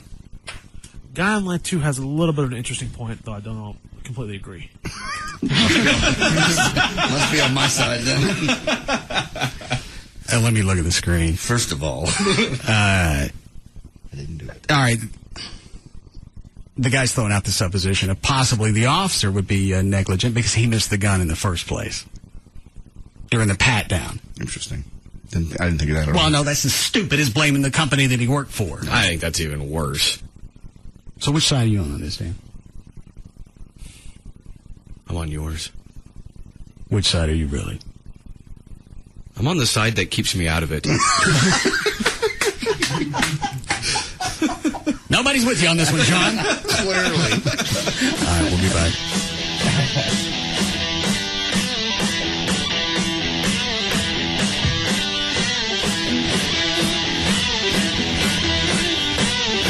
We'll be back to the Russ Martin Show.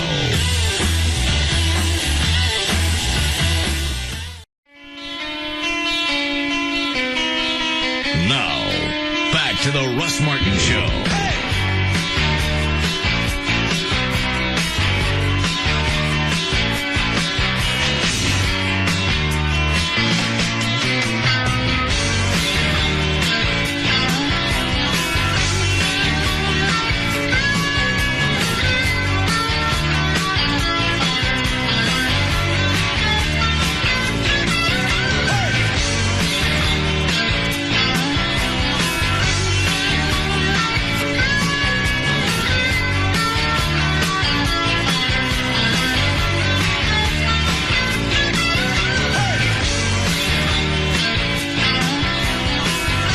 The oil companies that were in front of the Senate? Yeah.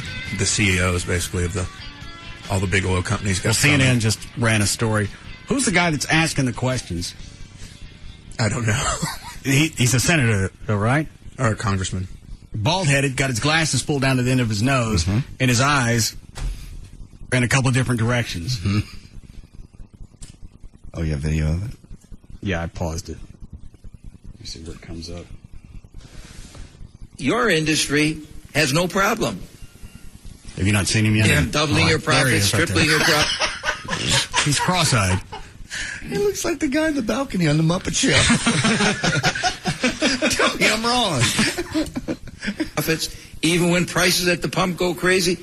Did you move?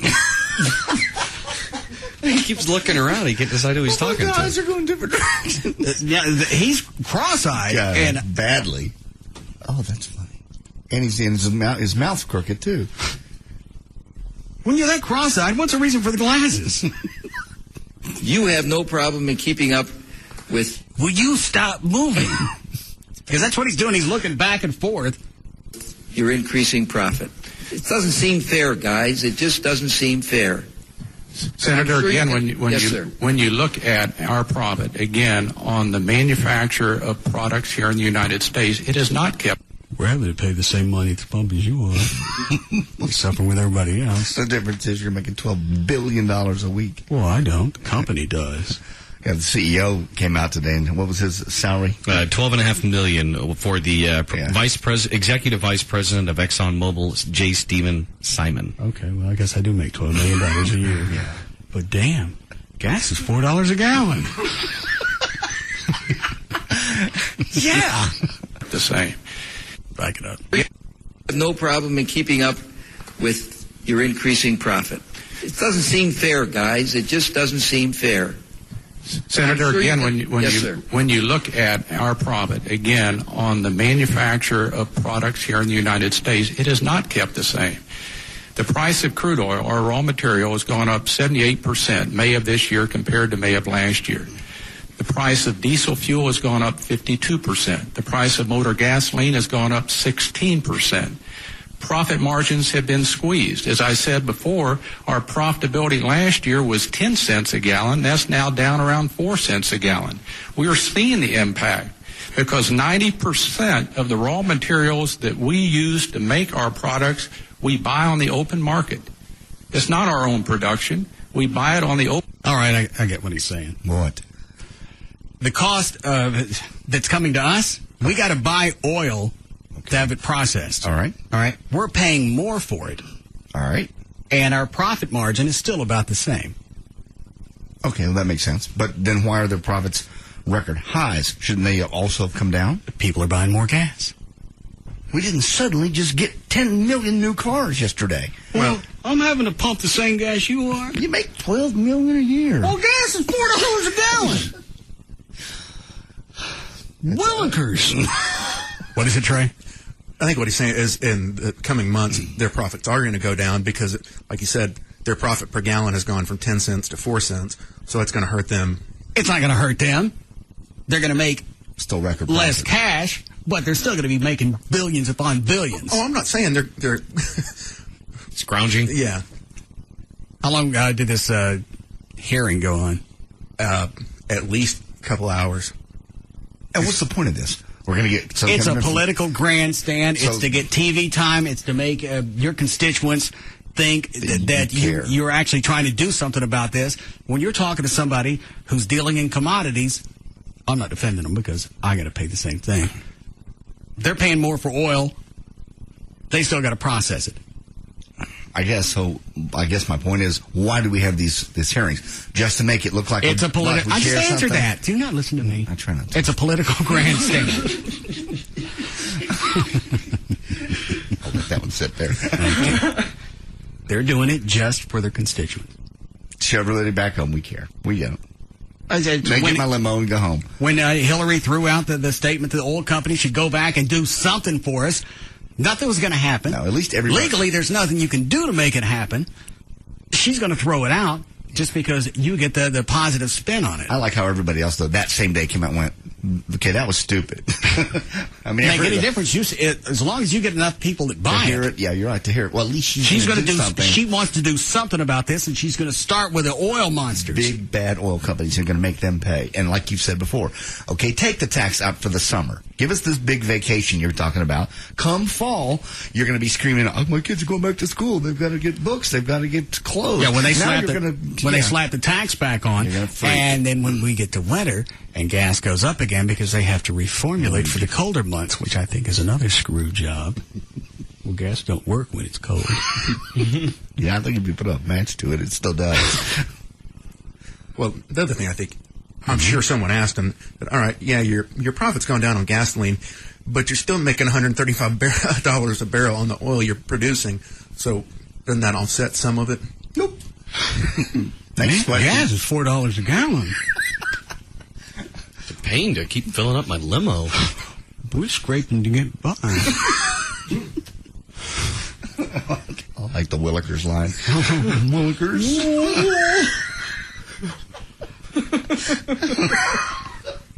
All right, that's all there was for that news story. All right, Dan, pick up where you left off. All right. A Butler, Missouri car dealer is holding a controversial promotion involving guns. Max Motors in Butler is offering anyone who buys a car the choice of $250 in gas or a free semi-automatic handgun. Walter Moore. What brand? It doesn't specify. Yeah. All right. What's the difference? I'm not going to buy a car if they're going to give me a knockoff. It's a bad idea. Why? Just giving anyone who buys a car a handgun? Well, I'm sure if it's legal for you to own one.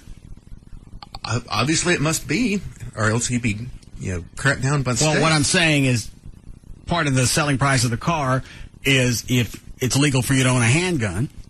What's the downside? Idiots with handguns. If it's legal for you to have a handgun, you're going to have one anyway. You can go buy one. Not necessarily. I mean, there's a lot of people who can own a handgun, but they don't. And thank God for that. These people, I'm sure, as far as the story goes, they're making sure these people are legally able to possess a handgun. So they're not just going to give them to everybody that comes in. But that's a very low requirement, just to be the ability or legality of owning a handgun. That's my legal right. But a lot of people, if the option doesn't present itself to them, they're not going to go out and buy a gun. You're going to have to be more compelling because the cross-eyed guy's on TV again. I can't focus. Go ahead. Give it a shot. There's just a lot of people. You're losing him, Trey. You're doing cross-eyed. What's the matter? Pepsi coming out my nose. Why? Don't do that. Because you're cross-eyed. Well, give Trey something to you focus look retarded and cross-eyed. You're like this. All right, go ahead and give me a story. There's just a lot of people who aren't going to own a handgun. But because of this, they might decide to get one. That's not a very good argument. I don't think a car dealership should be selling guns to the general public. Why not? Walmart does. Walmart has a sporting goods section. They also sell cheese puffs. You're losing him, Trey. It's a superstore. They sell everything. All right, so you're going to penalize these car dealerships just because they sell cars and guns. It's not like they're giving away whiskey with a car. You might as well. Why? You can both can kill. Is he doing like you can kill somebody with both. You lost me. What? Where'd you go? Why does this cross-eyed thing throw you off? Do we have a mirror? I'm like I'd be able to see it. And I don't appreciate the two of you hanging up on me. All right. You done with that story? Yeah, and just so to verify it, the dealership will hand the customer a certificate to get the gun, but you have to pass a background check first, and the local police chief said he's okay with the promotion as long as the weapons are not handed out at the dealership. There. You have safety issues in place. And I first read that, I thought it was ridiculous, too. Till you read, they also will give you $250 in gas or a gun. Now, so far it's been 80% guns, 20% gas. But they do give you the option. In other words, you still get a bonus even if you don't want a pistol. See, Trey? Some people would rather have protection than gas. Some people, at the point, they wouldn't have a gun unless this option presented itself. You don't know that. They may already have a gun. Some of them, I'm sure, do. This would just be the one to go with your travel case. Go ahead, Dan. All right. This out of Danville, Indiana. A 12-year-old boy shot a 10-year-old friend in what police called an accident. Police said the boys were at the 12-year-old's house. Too many gun stories. Okay. Go ahead. Where is Chuck, by the way? He was here a minute ago. I don't know. He's out in the office. He's outside building something. Oh, is he doing the chair? I believe so, yeah. What chair? We're going to take one of the extra airbags that we have and strap it to the back of the chair. Then we're going to push it up against the wall and fire it off. Of course. It's the only way no one's been propelled yet in this show. Well, try not to screw up in the next hour and 6 minutes. I'm right here.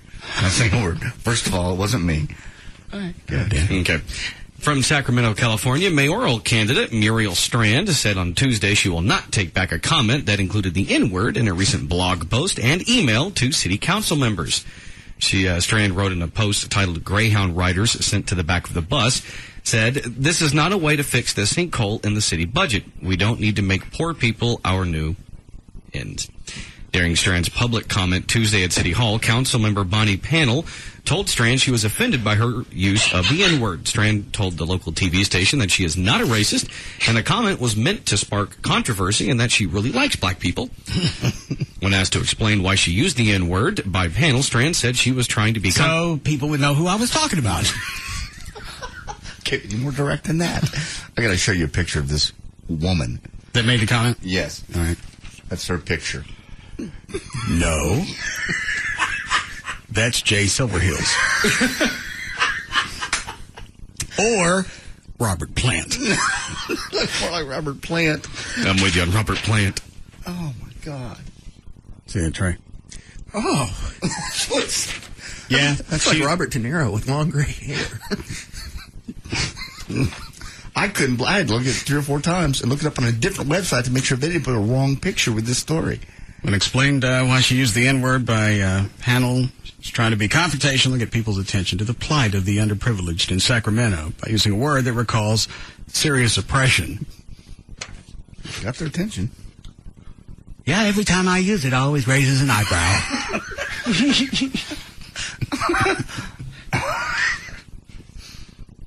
I missed the beginning of the story. What was this about? It has to do with, she used the N-word in the blog post. City council members, they're trying to fix the city budget? Yeah, city budget, and I think they were trying to put a bus line system in another neighborhood, and it had something to do with that. Oh. Okay. In other words, it had nothing to do with using the N-word. She just felt like just slamming it out there. That's not a woman. It felt like throwing it out there. The whole story's about her, and that's the only picture on there. Old ugly white woman. It looks depressed. It makes your argument about menopause. Yeah, nobody would want to get anywhere near that. Are you sure that's supposed to be that woman? Because really, that's... I looked it up. Yes. That's Robert Plant. It's not Robert Plant. It's not. No, Trey's right. That's pretty much menopause. Oh. Just looking down in the picture with abject depression. He looks manlier than most of us. I thought, too. I thought, this can't be right, but it is. Jimmy Page won't call me back.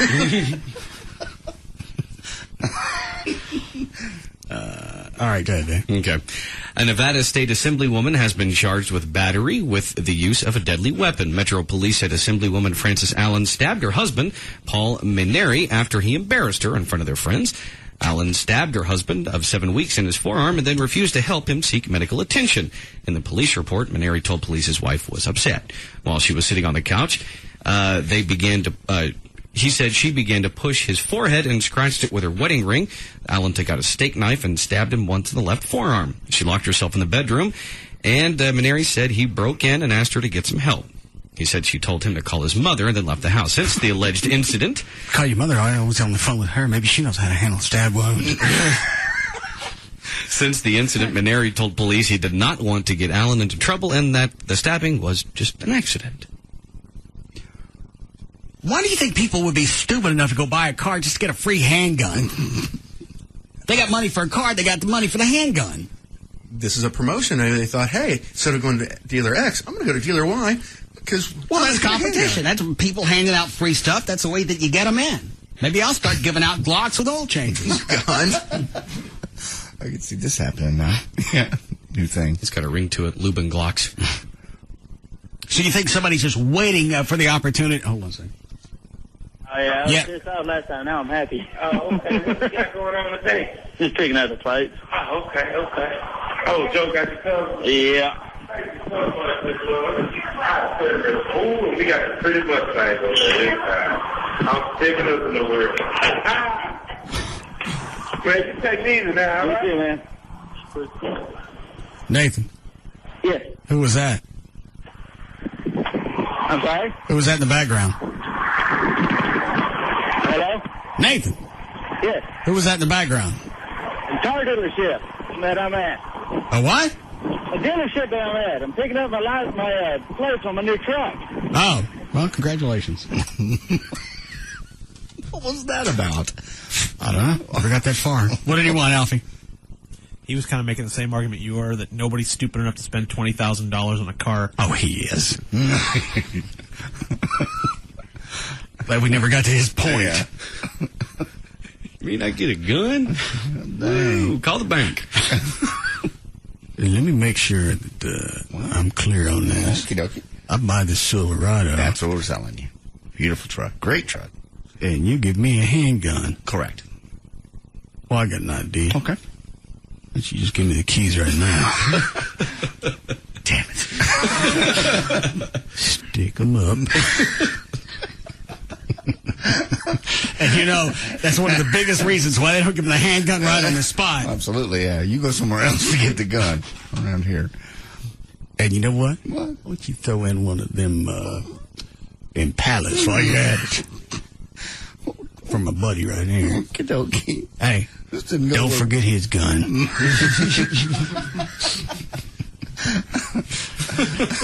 If I test drive another car, do I get a box of shells? Yeah, what I got to do to get bullets for this bitch?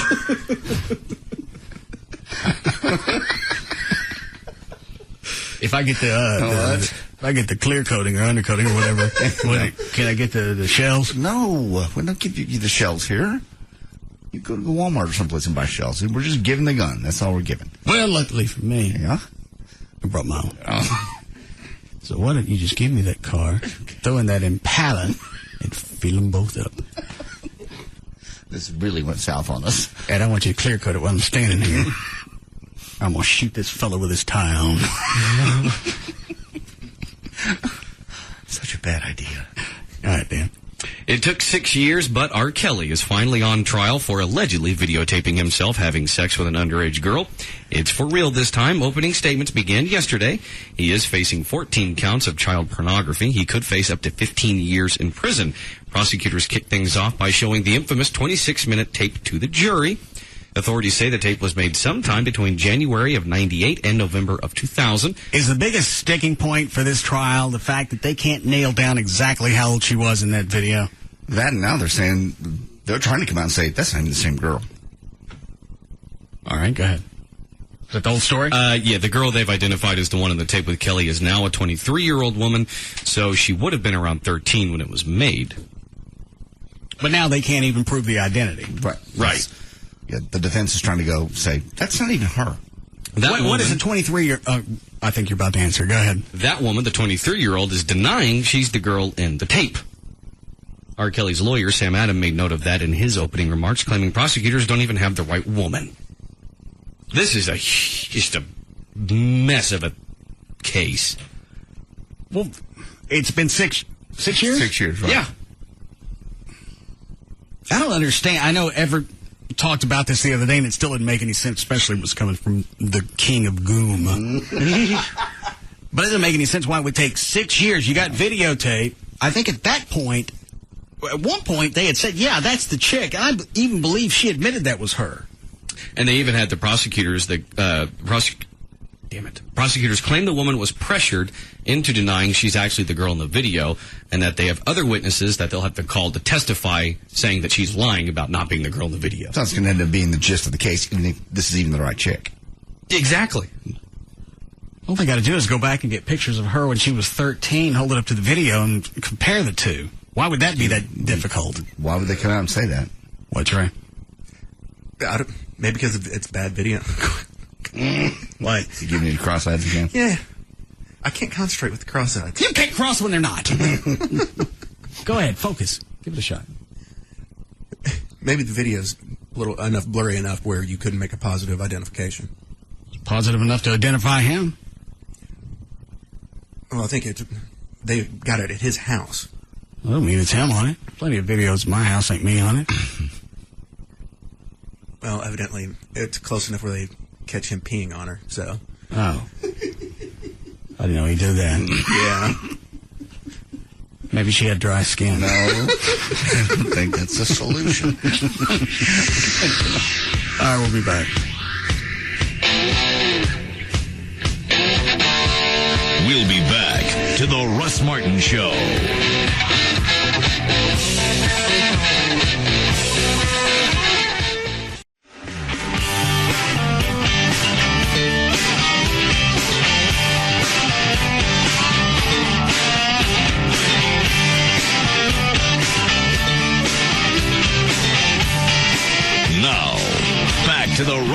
Show. Call Russ, who is impervious to all that surrounds him. Now at 214-787-4053. Gail on the hotline. Hi, Gail. Hi, Russ. What do we have now? We got KTVT TV, and in Irving, we got a wreck on eastbound 183 at Carl Road. It's in the right lane, backed up to O'Connor. In Grapevine, a gravel truck broke down. It's in the right center lane on westbound 114 before Main Street, and it's 121 and 161 are affected now as well. On eastbound I-20 in Fort Worth at 820, they just cleared a wreck that had been blocking 3 lanes. It's heavy from Campus Drive. In Justin on 114 at John Day Road, you got some fallen power cables. I'm Gail Lightfoot on the Russ Martin Show. All right, thank you, Gail. Should be about 70 for the low tonight. More storms coming in maybe tomorrow for the weekend. We have 92. Tomorrow will be the high. 87 now at Live 105.3. Alfie told me yesterday that, Alfie, does Drew call every day, or is it just several times a week? He'll call several times a week. You're kidding. Still trying to get back in the band, This has been the how show. long now? A couple of years. Yeah. That you banned him and threw him out and told him never come back in, and he still calls? What's the point of calling? He's not going to get through to you. He's still he sent me emails. If you printed it out, would have to be at least 8 pages He long. knows better than that. You know, he contends that he had gone through some type of situation, and now he's had his moment of clarity, moment of sobriety. And he's better, and he's ready to come And all back. the issues, when we let him in at the station, doing whatever it was he'd do in a hall. Why is it originally I got rid of him? Because he was doing his own bits. And then one day... Wasn't listening to you. He was going to start playing his... saxophone out in the hall and disrupt you. And is that the day that I dragged him out? That's the day you grabbed him. Yeah, physically threw him out. And I think even after that, I gave him another chance. I want to say you did, too. I don't know if it was with the band or with something. I believe it was more than just one. Oh, multiple times. And I sent Drew a probably 2-page email saying, this is the pecking order of things. You are at the bottom. Don't do anything unless you're told to do it. And it was, I think... when he got thrown out? Yeah. I can't even go back and recollect all the different things he did, but I know every time, and he was always beyond sincere. I got it. I screwed up. That won't ever That's happen. something I shouldn't have done. Thank you for addressing it. That one's past us. And then that little squirrel would go and find something new to F up that I didn't even think about, so I couldn't be proactive and say, and don't do this. Then he called Chloe the other day, again, trying to get back in. Even though I won't respond to any of his emails, and I told Alfie if he calls, just get rid of him. Talking to Chloe about bringing up a what? I'll bring up a movie. A what? Your mic's not plugged in. It's plugged in outside for your chair ride. Just what? Bring it in. What? Bring it up. Bringing a what?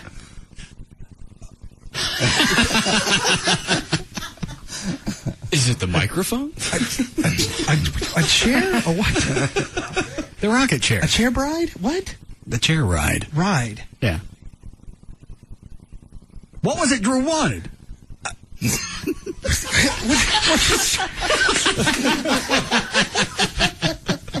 Who the hell's Drew? What video? I think it was the Speed Racer movie. Okay, the movie. Yes. That he had already gotten on video. He had actually, and Chloe may be trying to say the same thing, he had either sent me an email or a MySpace message saying he had some video of Gavin from a few years back at Jaguars that he wanted to ask you if you needed a copy of it. I already have it. I figured you did, or if he could put it up somewhere to post it, and people can download it for donations to the foundation. He's looking for any reason to call in and go, I've got this. You want this? Because then we get, if I can see you face to face, you do this with chicks too. If I can just see her face to face, she'll see the love in my face and my eyes, and then we'll be back together. It'll be okay. If I just get something I can bring to her. If we can get that FaceTime, then she'll realize how much she's missed me. The only reason we're still not together, she can't see me. If I could just get past that restraining order. Damn 300 yards. Can't get nothing done with 300 yards. And after Drew called Chloe, I thought, all right, let me go back and play through my mind everything that Drew did. And I really can't remember any of them. Sort of, they were all irritating. So, you know what, maybe if he straightened his ass out, then we can always use an extra horn guy in the band. Then I got this email from Rob today. Okay.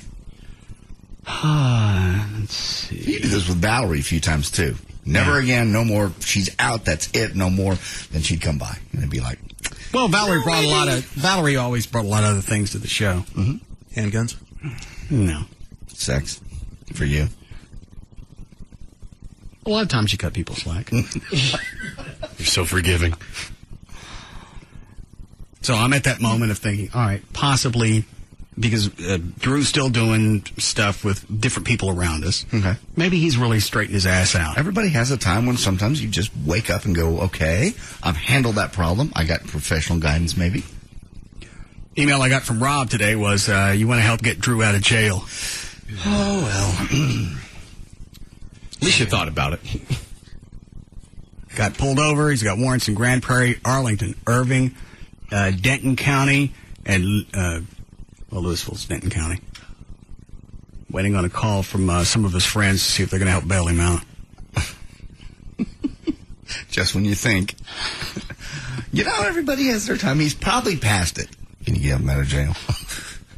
Wonder why he's got warrants out. His traffic tickets he never took care of. Oh, and that was one of the other things, is he got stopped before and tried to use this show to get him out of the ticket. Oh, I missed that one. I can't imagine someone doing that. I've never directly done that. I've never directly said to the police officer, do you know who I am? I wouldn't do that. Or do you know where I work? Or they ask. Most of the time they go, where are you going? I say, I'm going to work. They say, where do you work? They never ask me where I work. By the time they get to your car, they've already run your name and you've seen your bat logo on the truck. Yeah, they know it's you. They know your truck by now. I've never asked to be let off. I've never asked. I even told one cop, because he brought up the foundation, I went, that's not the reason that I do that.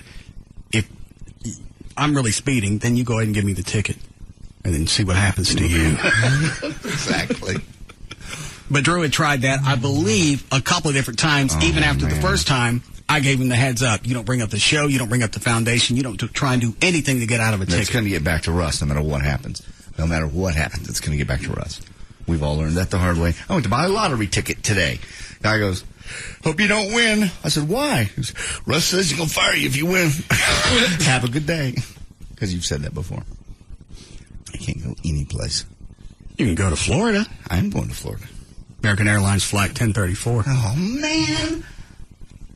8:50 in the morning to Orlando. Yeah, God, I just changed that. Just changed it.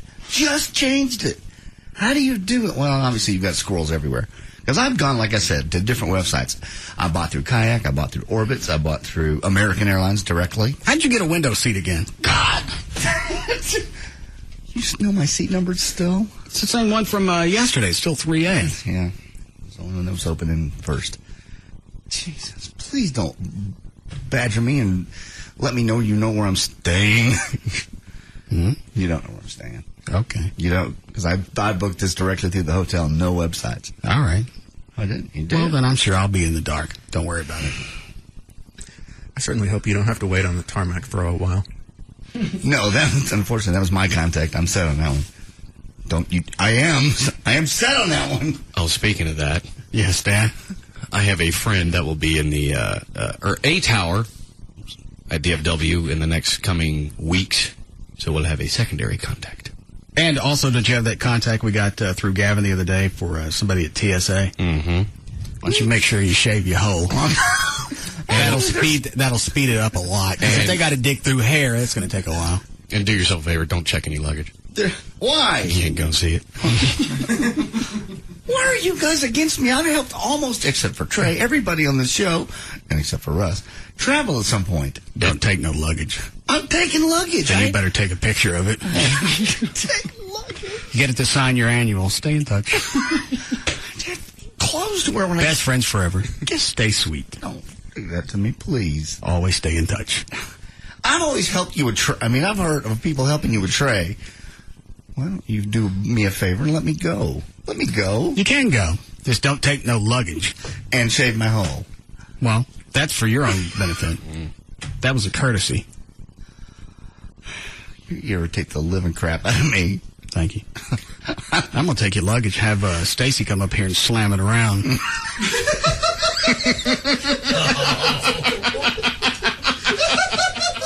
You still use Samsonite?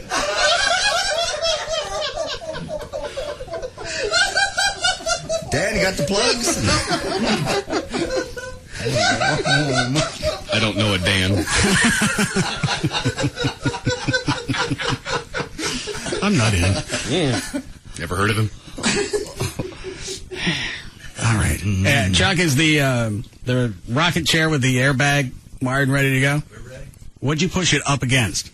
It's not up against anything. Well, it's going to have to be up against something to have some kind of driving force. Push it up against the Okay. Are most of the cars out of the parking lot? Yes, most of them are. I'm just laughing during the break. Check goes, all right, now, the chair's all ready. You know, which way is it going to be up against the wall? Well, Chuck, it's only going to move one direction if the back is against the wall. I don't understand the question. You know the airbag's got a face up against... He was just having a brain fart, I think. I want the part of the airbag that blows out. That's the part that's got to hit the wall. That'll be the propelling force. I think I went to college. Physics. Yeah. Should we put Chloe in some type of helmet? Probably wouldn't hurt. Do we have one? No. Oh. Sorry, Chloe. Didn't know helmet needed. Is this something that could actually cause a death? No. All right. Damn, you're convincing. What the helmet back there? I went to the wall for you. Do what, Chloe? What the helmet back there? That helmet? Your police helmet. Yeah, you can wear that if you want. Okay. He won't need the fire coat, will he? No. Not till afterwards. Yeah, maybe. How long before we need a break? Hello? Woo! Over here. 8 minutes. All right. Dan can do some news, and then we'll do this at the end of the segment. Okie dokie. Yesterday, the U.S. Court of Appeals ruled that America discriminates against the blind because all of our paper money is the same size and shape, and, well, that confuses blind people. The American Council for the Blind are the people behind the lawsuit, and they say blind people have a difficult time distinguishing small bills from large bills. That's because they're blind. Because the $1 bill... They can't tell denominations. Yeah. That's why it's called being handicapped. I know, but other countries have different size of bills. Like a 1 smaller than a 5 and a 10 or a 20. Get a dog. Dogs can't read the bills. Those dogs can take blind people anywhere across the street. They can recognize colors. They know when it's safe to go cross traffic and tell if somebody's handing you $1 or a Benji. I think the easiest thing is they're talking about putting Braille on the bills. That would be the easiest way. I don't want a bunch of different size bills just because. No, because they're going to have to make them so big it's not going to fit in your wallet. Yeah, big ones and small ones like they have in every other country in the world. And because they're going to be bigger, I'm going to have to pay for that because blind people can't get a dog. Get a capuchin monkey. No. Organ grinders use them all the time. They know how to take cash and they can make change. Read bills. How do they know how to make change? I don't think they do make change. They just hold the cup out. And they just take the money. They take it to the organ grinder. No, I've seen them give change. They don't sell popsicles or something to give you change. No. They don't. I'm sorry. I feel like I've let you down. No, that's all right. Depression is all around. Go ahead, Dan. All right. Elected officials in Sarasota County, Florida, have decided to tackle a tough issue. Hold on a second. Who was that in line to? It's Big Stacy. What does he want? He's concerned with your analogy earlier. I didn't make an analogy. Hold on. Yes, Stacy. What do you want to do? Change my name from Big Stacy to the Great Baby? I don't get it. The Samsonite joke. I just said I wanted you to slam his luggage around. Yeah, no, just like in the old Samsonite commercial with the big gorilla. I never saw those. When did those air? Well, only in the 70s and 80s. And partially the 60s. I was unaware. What a revelation. Do I have it on my face now? Go ahead, Dan. Elected officials in Sarasota County, Florida have decided to tackle a tough issue, namely ridding their offices of employees who smoke cigarettes. On Monday, Sarasota County instituted a tobacco-free hiring policy on all new employees. The policy requires applicants for government jobs to acknowledge that they haven't smoked in the last year, and if nicotine is found in an applicant system during a pre-hire physical, they won't be considered for the job. I didn't know they could test for that. Okay. According to the Sarasota County officials, smokers cost employers billions of dollars every year from higher insurance costs and are a drain on productivity. Why would they just focus on smokers then? Do fat people? Do chicks? People that don't work out? Old people? Why chicks? Because they get pregnant. They miss work. They have periods. They get cranky. Well. And that affects productivity. But I think there's a law against sexual... discrimination? Yeah. Well, there's a law against general discrimination. Yeah, just because obviously I would be out because I'm going to have nicotine in my system. Yep. So why would just don't, it's all insurance related? Yeah, they're saying it's insurance related. Well, then don't give me insurance. Right, but then they also throw in the productivity angle as well. Well, then but it's mainly the insurance. Productivity. Smoke breaks, I'm sure is what they're saying. But depending on the job well, you're they're doing talking about lung cancer, I guess, and having other health issues that are all related to smoking. You could do the same thing with fat people. Mm-hmm. And I certainly don't want to hire a woman who's getting close to 30 who's going to want to have babies because then she's going to be gone for 4 or 5 months.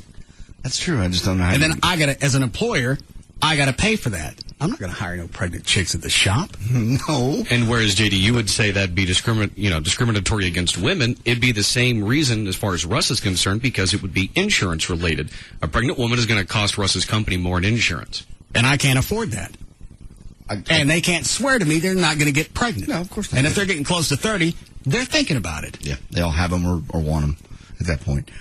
I don't understand how they could just isolate this to smokers because you could take anybody with a health risk.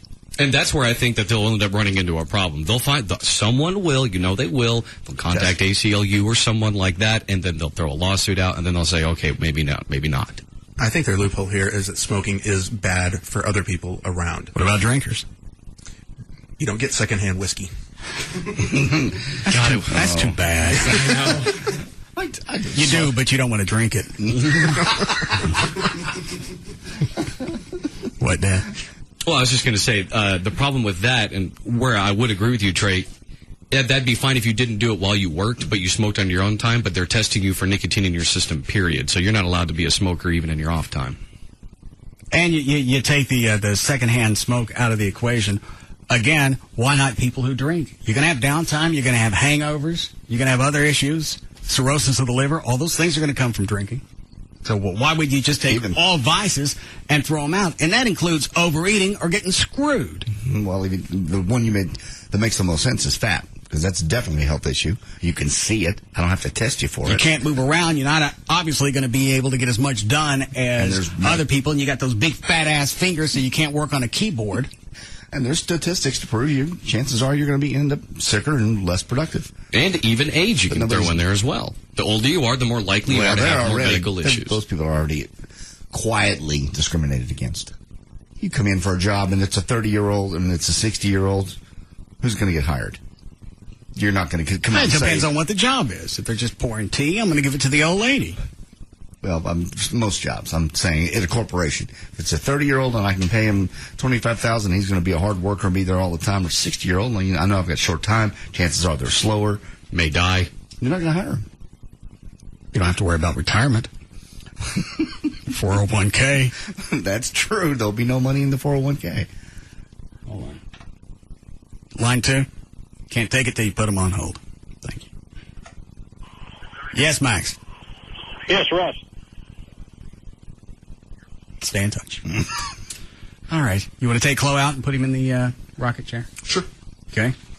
You got the wireless headphones? I've got wired headphones. Okay. Let's go.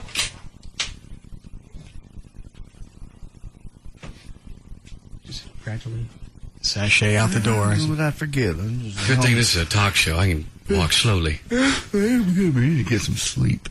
Maybe I'll stop in here and talk to Gavin about something. Maybe get a soda. Is this new carpet? Let me touch that. That's Berber. I've told him in the past, when I got something going on outside, take your crap, already have it ready, and move. Right. God, today's been fast. I enjoy this show. I wonder if I should have my shirt ironed. Mostly I like listening to the show. I think I'll stop by the mirror and see if I've lost any more hair. Look, there's a hair growing out of my nipple. How ironic. Won't grow on my head. But just around my pink things. Maybe if I had some type of nipple transplant to my head, hair would grow. All right. Where's this coming up? Hello? Yeah, can you hear me? Yeah. All right. Where are you in the parking lot? We are on the wall facing the offices, or behind the offices. Anybody know where that is? No. Sorry. Hey, can you turn closed headphones up, please? Is that up? Yeah, it's better. Okay. Are you over by the tower? I turned his headphones down. Oh. Hello? Trey? Trey? Yes. Can you hear me or not? I can hear you now. Watch, he'll start fidgeting. No, Hello? I can't. Hello? There it goes. A little rumble. Trey?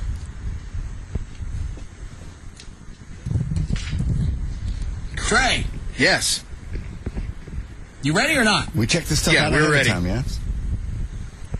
Chloe, get in the seat. You're going to make him know that. I know it. All right, is Chloe in? Chuck, are you ready? Close in. Tell me when. All right, Chloe have the helmet on? Yeah, he's got the helmet on. All right. Which chair did we get for this, by the way? It was JD's chair that Stacy broke. I didn't tell you guys could have that chair. I've had that chair 5-6 years. It's only missing a bolt. That one has wheels on it, yeah? Yes. Okay. I'm ready to do this, but I want to wait. Why? I don't know. They don't have my permission to blow up that chair. I was going to get it fixed. I can blow it up. You're putting an airbag to the back of it and blowing. Yes! Which direction will Chloe be traveling?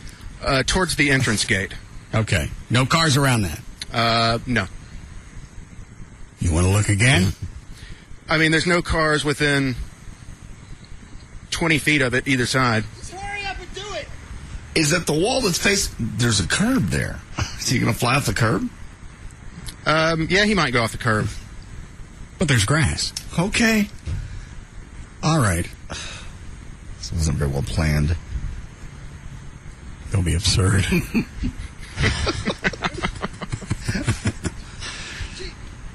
It's close set? Yeah. Close set. All right.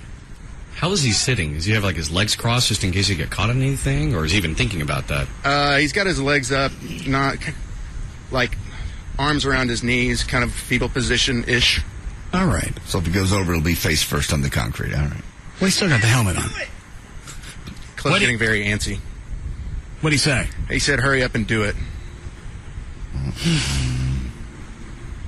Ask him if we need to brake. Chloe, do we need to brake?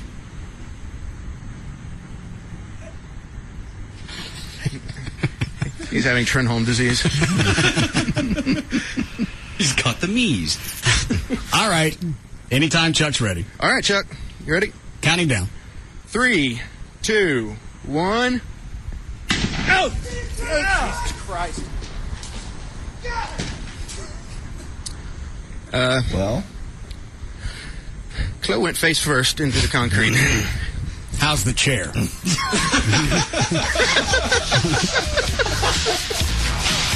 All right, we'll be back. We'll be back to the Russ Martin Show.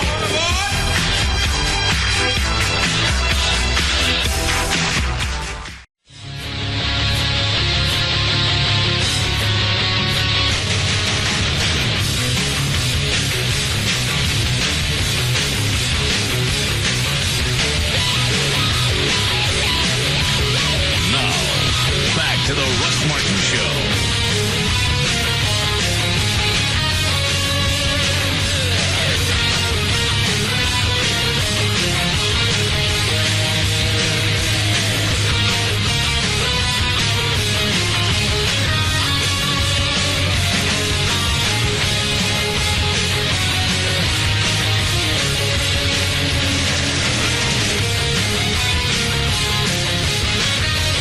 one.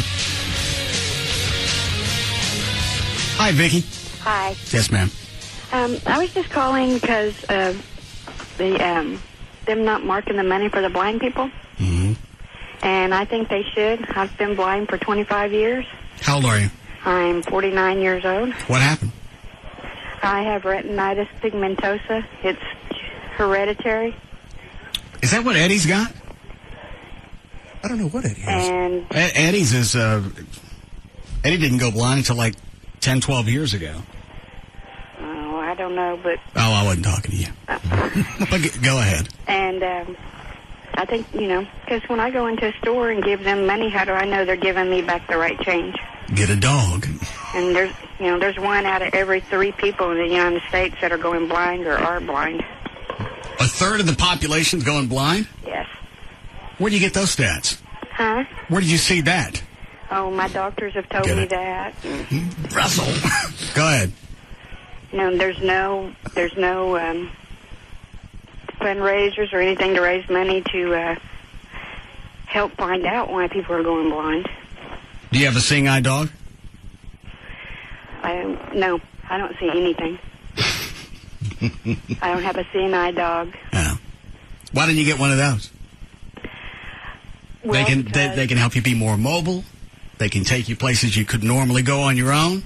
Yes. They can help. They can make sure you're getting the right change. They can sniff your ass to tell when you're done wiping. No. I used to work. You're welcome. Solved all of her life crisis all in one phone call. A dog can do all that? God, I've wiped until it burned because I never knew. Nobody tell me. No. Have a dog count your change. But it's okay to have them sniff their ass or something when they're done wiping and have to go into the bathroom. No. Well, that's funnier. All right. Although estimates vary, there are approximately 10 million blind and visually impaired people in the United States. There's 300 million people in this country plus. Mm-hmm. That's a small portion. Yeah, that ain't a third. I mean, I can see if you're talking about older people, their eyes going bad. You're a jerk. I can see. How about Russ to her? Where did you see that? Where do you get your information? Go ahead. Oh, with the baby boomers starting to get older and get into retirement, if you're considering people's eyesight just going bad due to age, then I can see that being... Well, she made it sound like it was more of a degenerative type disease, like what she had or what Eddie has. Don't type 2 diabetics go blind? I think they get most everything. It is possible, yes. Okay. That's Eddie. Hi, Eddie. Hey, what's happening, Russ, man? So, man, I have Ehlers disease, man. My disease it affects the retina as well. I have scar tissue that develops behind it. And due to my retina detaching so many times from the scar tissue, they did so much laser surgery on it that it damaged and tore up my retina. So that's what happened with me. How old were you when you went blind? 25. Did it, obviously it ramped up. Mm-hmm. How many years leading up to that? It was like probably a couple of years. Because at first my eyes started hemorrhaging. And, with the right eye, I didn't, just growing up, we didn't have much money, so we didn't go to the doctor that much, and we just discounted it as, maybe we didn't know what was going on with it. And then when it started affecting my other eye, as I started getting older, and I, was able to go to the doctor because I had a job and I had insurance and stuff, then, they figured out that's what it was. So I just been dealing with and just waiting to see if they would technology could come up with something to fix it. I had actually I read a story about a month ago where they're actually talking. It's almost a $6 million manish where they actually can insert something into the eye and it'll transmit signals to the brain, and you don't get the image like you had when you had sight, but you get something. Anything is better than darkness, Russ. Who tells you when you're done wiping? Huh? When you're wiping, who tells you when you're done? You just smell the tissue. Oh, okay. Say, man, that's the way you can tell people giving you the right money, though. You smell it? Nah, just get a gun. Just take all of it. I know it's got to be the right change because it's all of it. Zoom it up. All right, thanks. All right.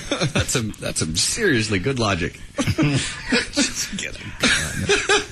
I believe I just rather miss and not be as effective wiping than sniff the tissue. You got to do what you've got to do if you're alone. Well, you wipe until you think you're done, and then if you get the itchies later, you go in and you wipe some more. That's how I know when I am finished. I understand, but maybe you don't want the itchies.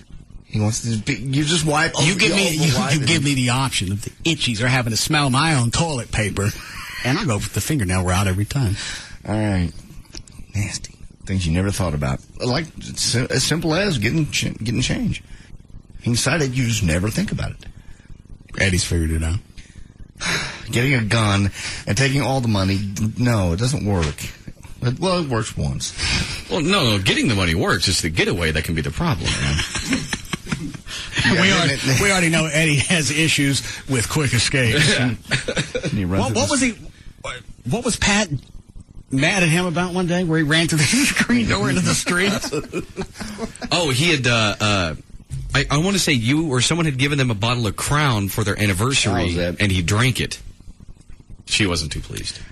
How mean can a woman be to make a blind man run through a screen door into the street? And I thought they were jagging with me. He showed up at band practice, and he had screen door scars. Cuts all over his face. And that's like one of those moments where you're laughing your ass off, but at the same time, you still kind of feel bad. I felt bad for him. Run right through the screen. Thought it was open. Man, please let that be the screen door.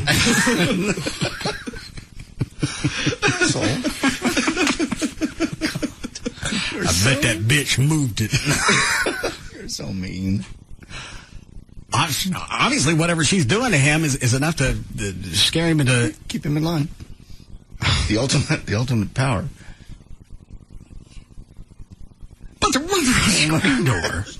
Close the door real quiet so he won't know it's closed. And then I'll scare him.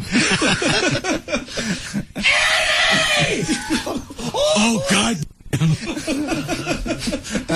Oh, perspective don't fail me now. All right. Oh, it's 7 o'clock. Oh, Lord. All right. Trey, why don't you take Chloe out for another ride in the airbag chair? Okay. Since you didn't complete the ride last time, Chloe, you got to go again. Try not to fall out. And don't bust my chair. Eddie, I mean, it's a big dude already busted it. No, the arm was busted. The back's not busted. It can be fixed. All right. The second airbag wired to the chair? Yes. Okay. You got everything out there you need, Trey? Yes. All right. Go on, Chloe. What is it, John? Talking about our friends and people that you try to help and people you make fun of. I'm really glad you're trying to help Stacy. It shows a real tenderness until you shatter that image by ridiculing him with his weight. Helping somebody doesn't give you the right to make fun of them. Why can't you just help him lay off being such a big bully? I was giving Stacy a hard time long before the lap band surgery came up. You give everybody a hard time. Well, this is an incentive. If you... I think they see shocking him. What? I think people see... He asked for that. And I don't mean he asked for it because of who he is. I mean, he asked for it. He actually said... God! He actually said, I want it. Are y'all ready with the chair? Dear Lord, Russell, stop. I feel like I'm talking to Fisher to Barry. Stop. He laid on the ground. He wanted it. I know. But he doesn't. I think he laid on the ground. He asked for it, and I gave it to him. Soundbite.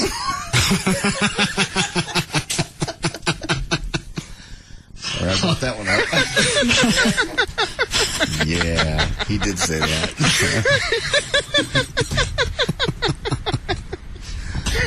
Oh, God. Normally I'm not the one that gets nailed with those.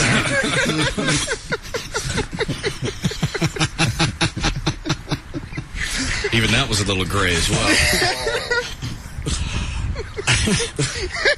All right. Trey. Walk this one off.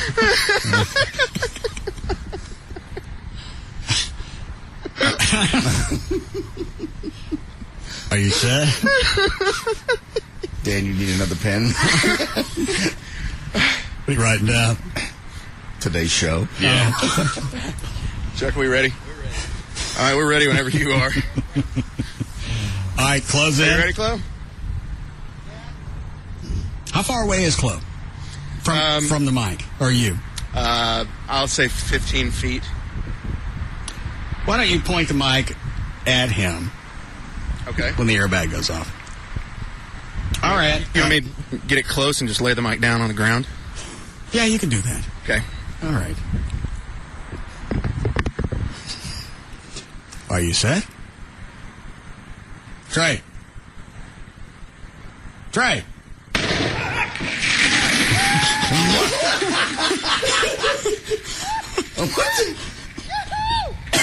Let's do it again.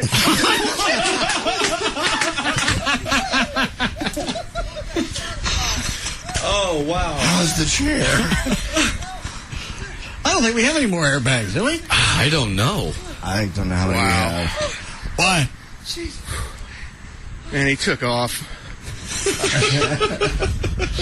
Obviously, Scared the crap out of me. He's not hurt. Obviously, you got better distance out of this one than the time before. Oh, yeah, much better distance.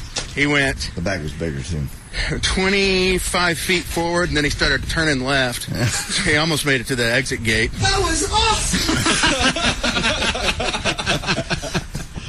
Well, it was just like, it reminds me of the freeze ride at Six Flags. I want to go take down. off in an instant.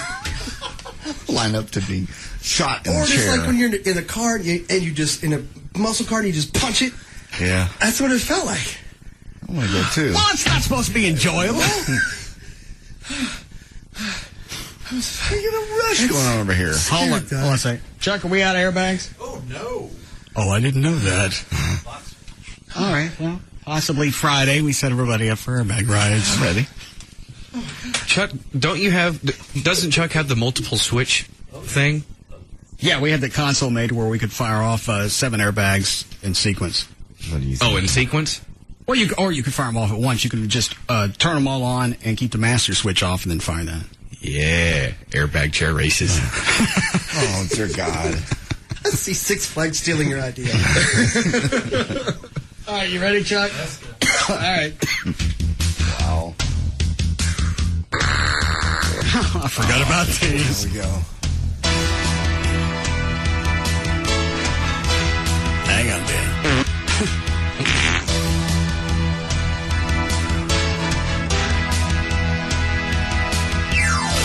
All right, for more information on the Russ Martin Show, including pictures, videos, and more, go to russmartin.com. To answer any questions you may have about the show, go to russmartin.info.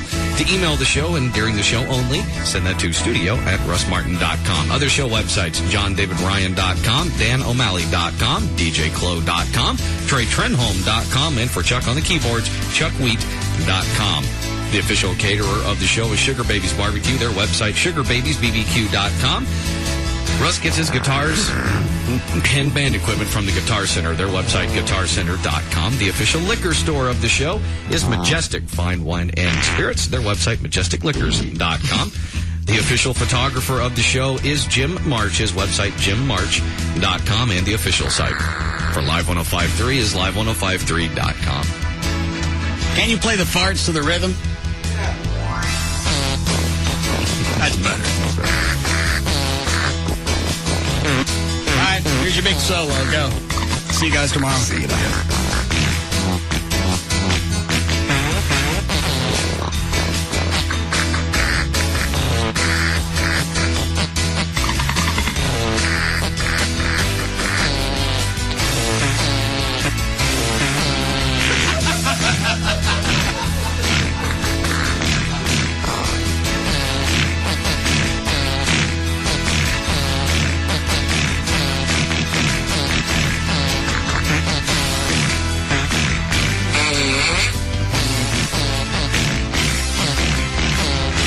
You can now listen to The Russ Martin Show anytime you want on the web at russmartin.info.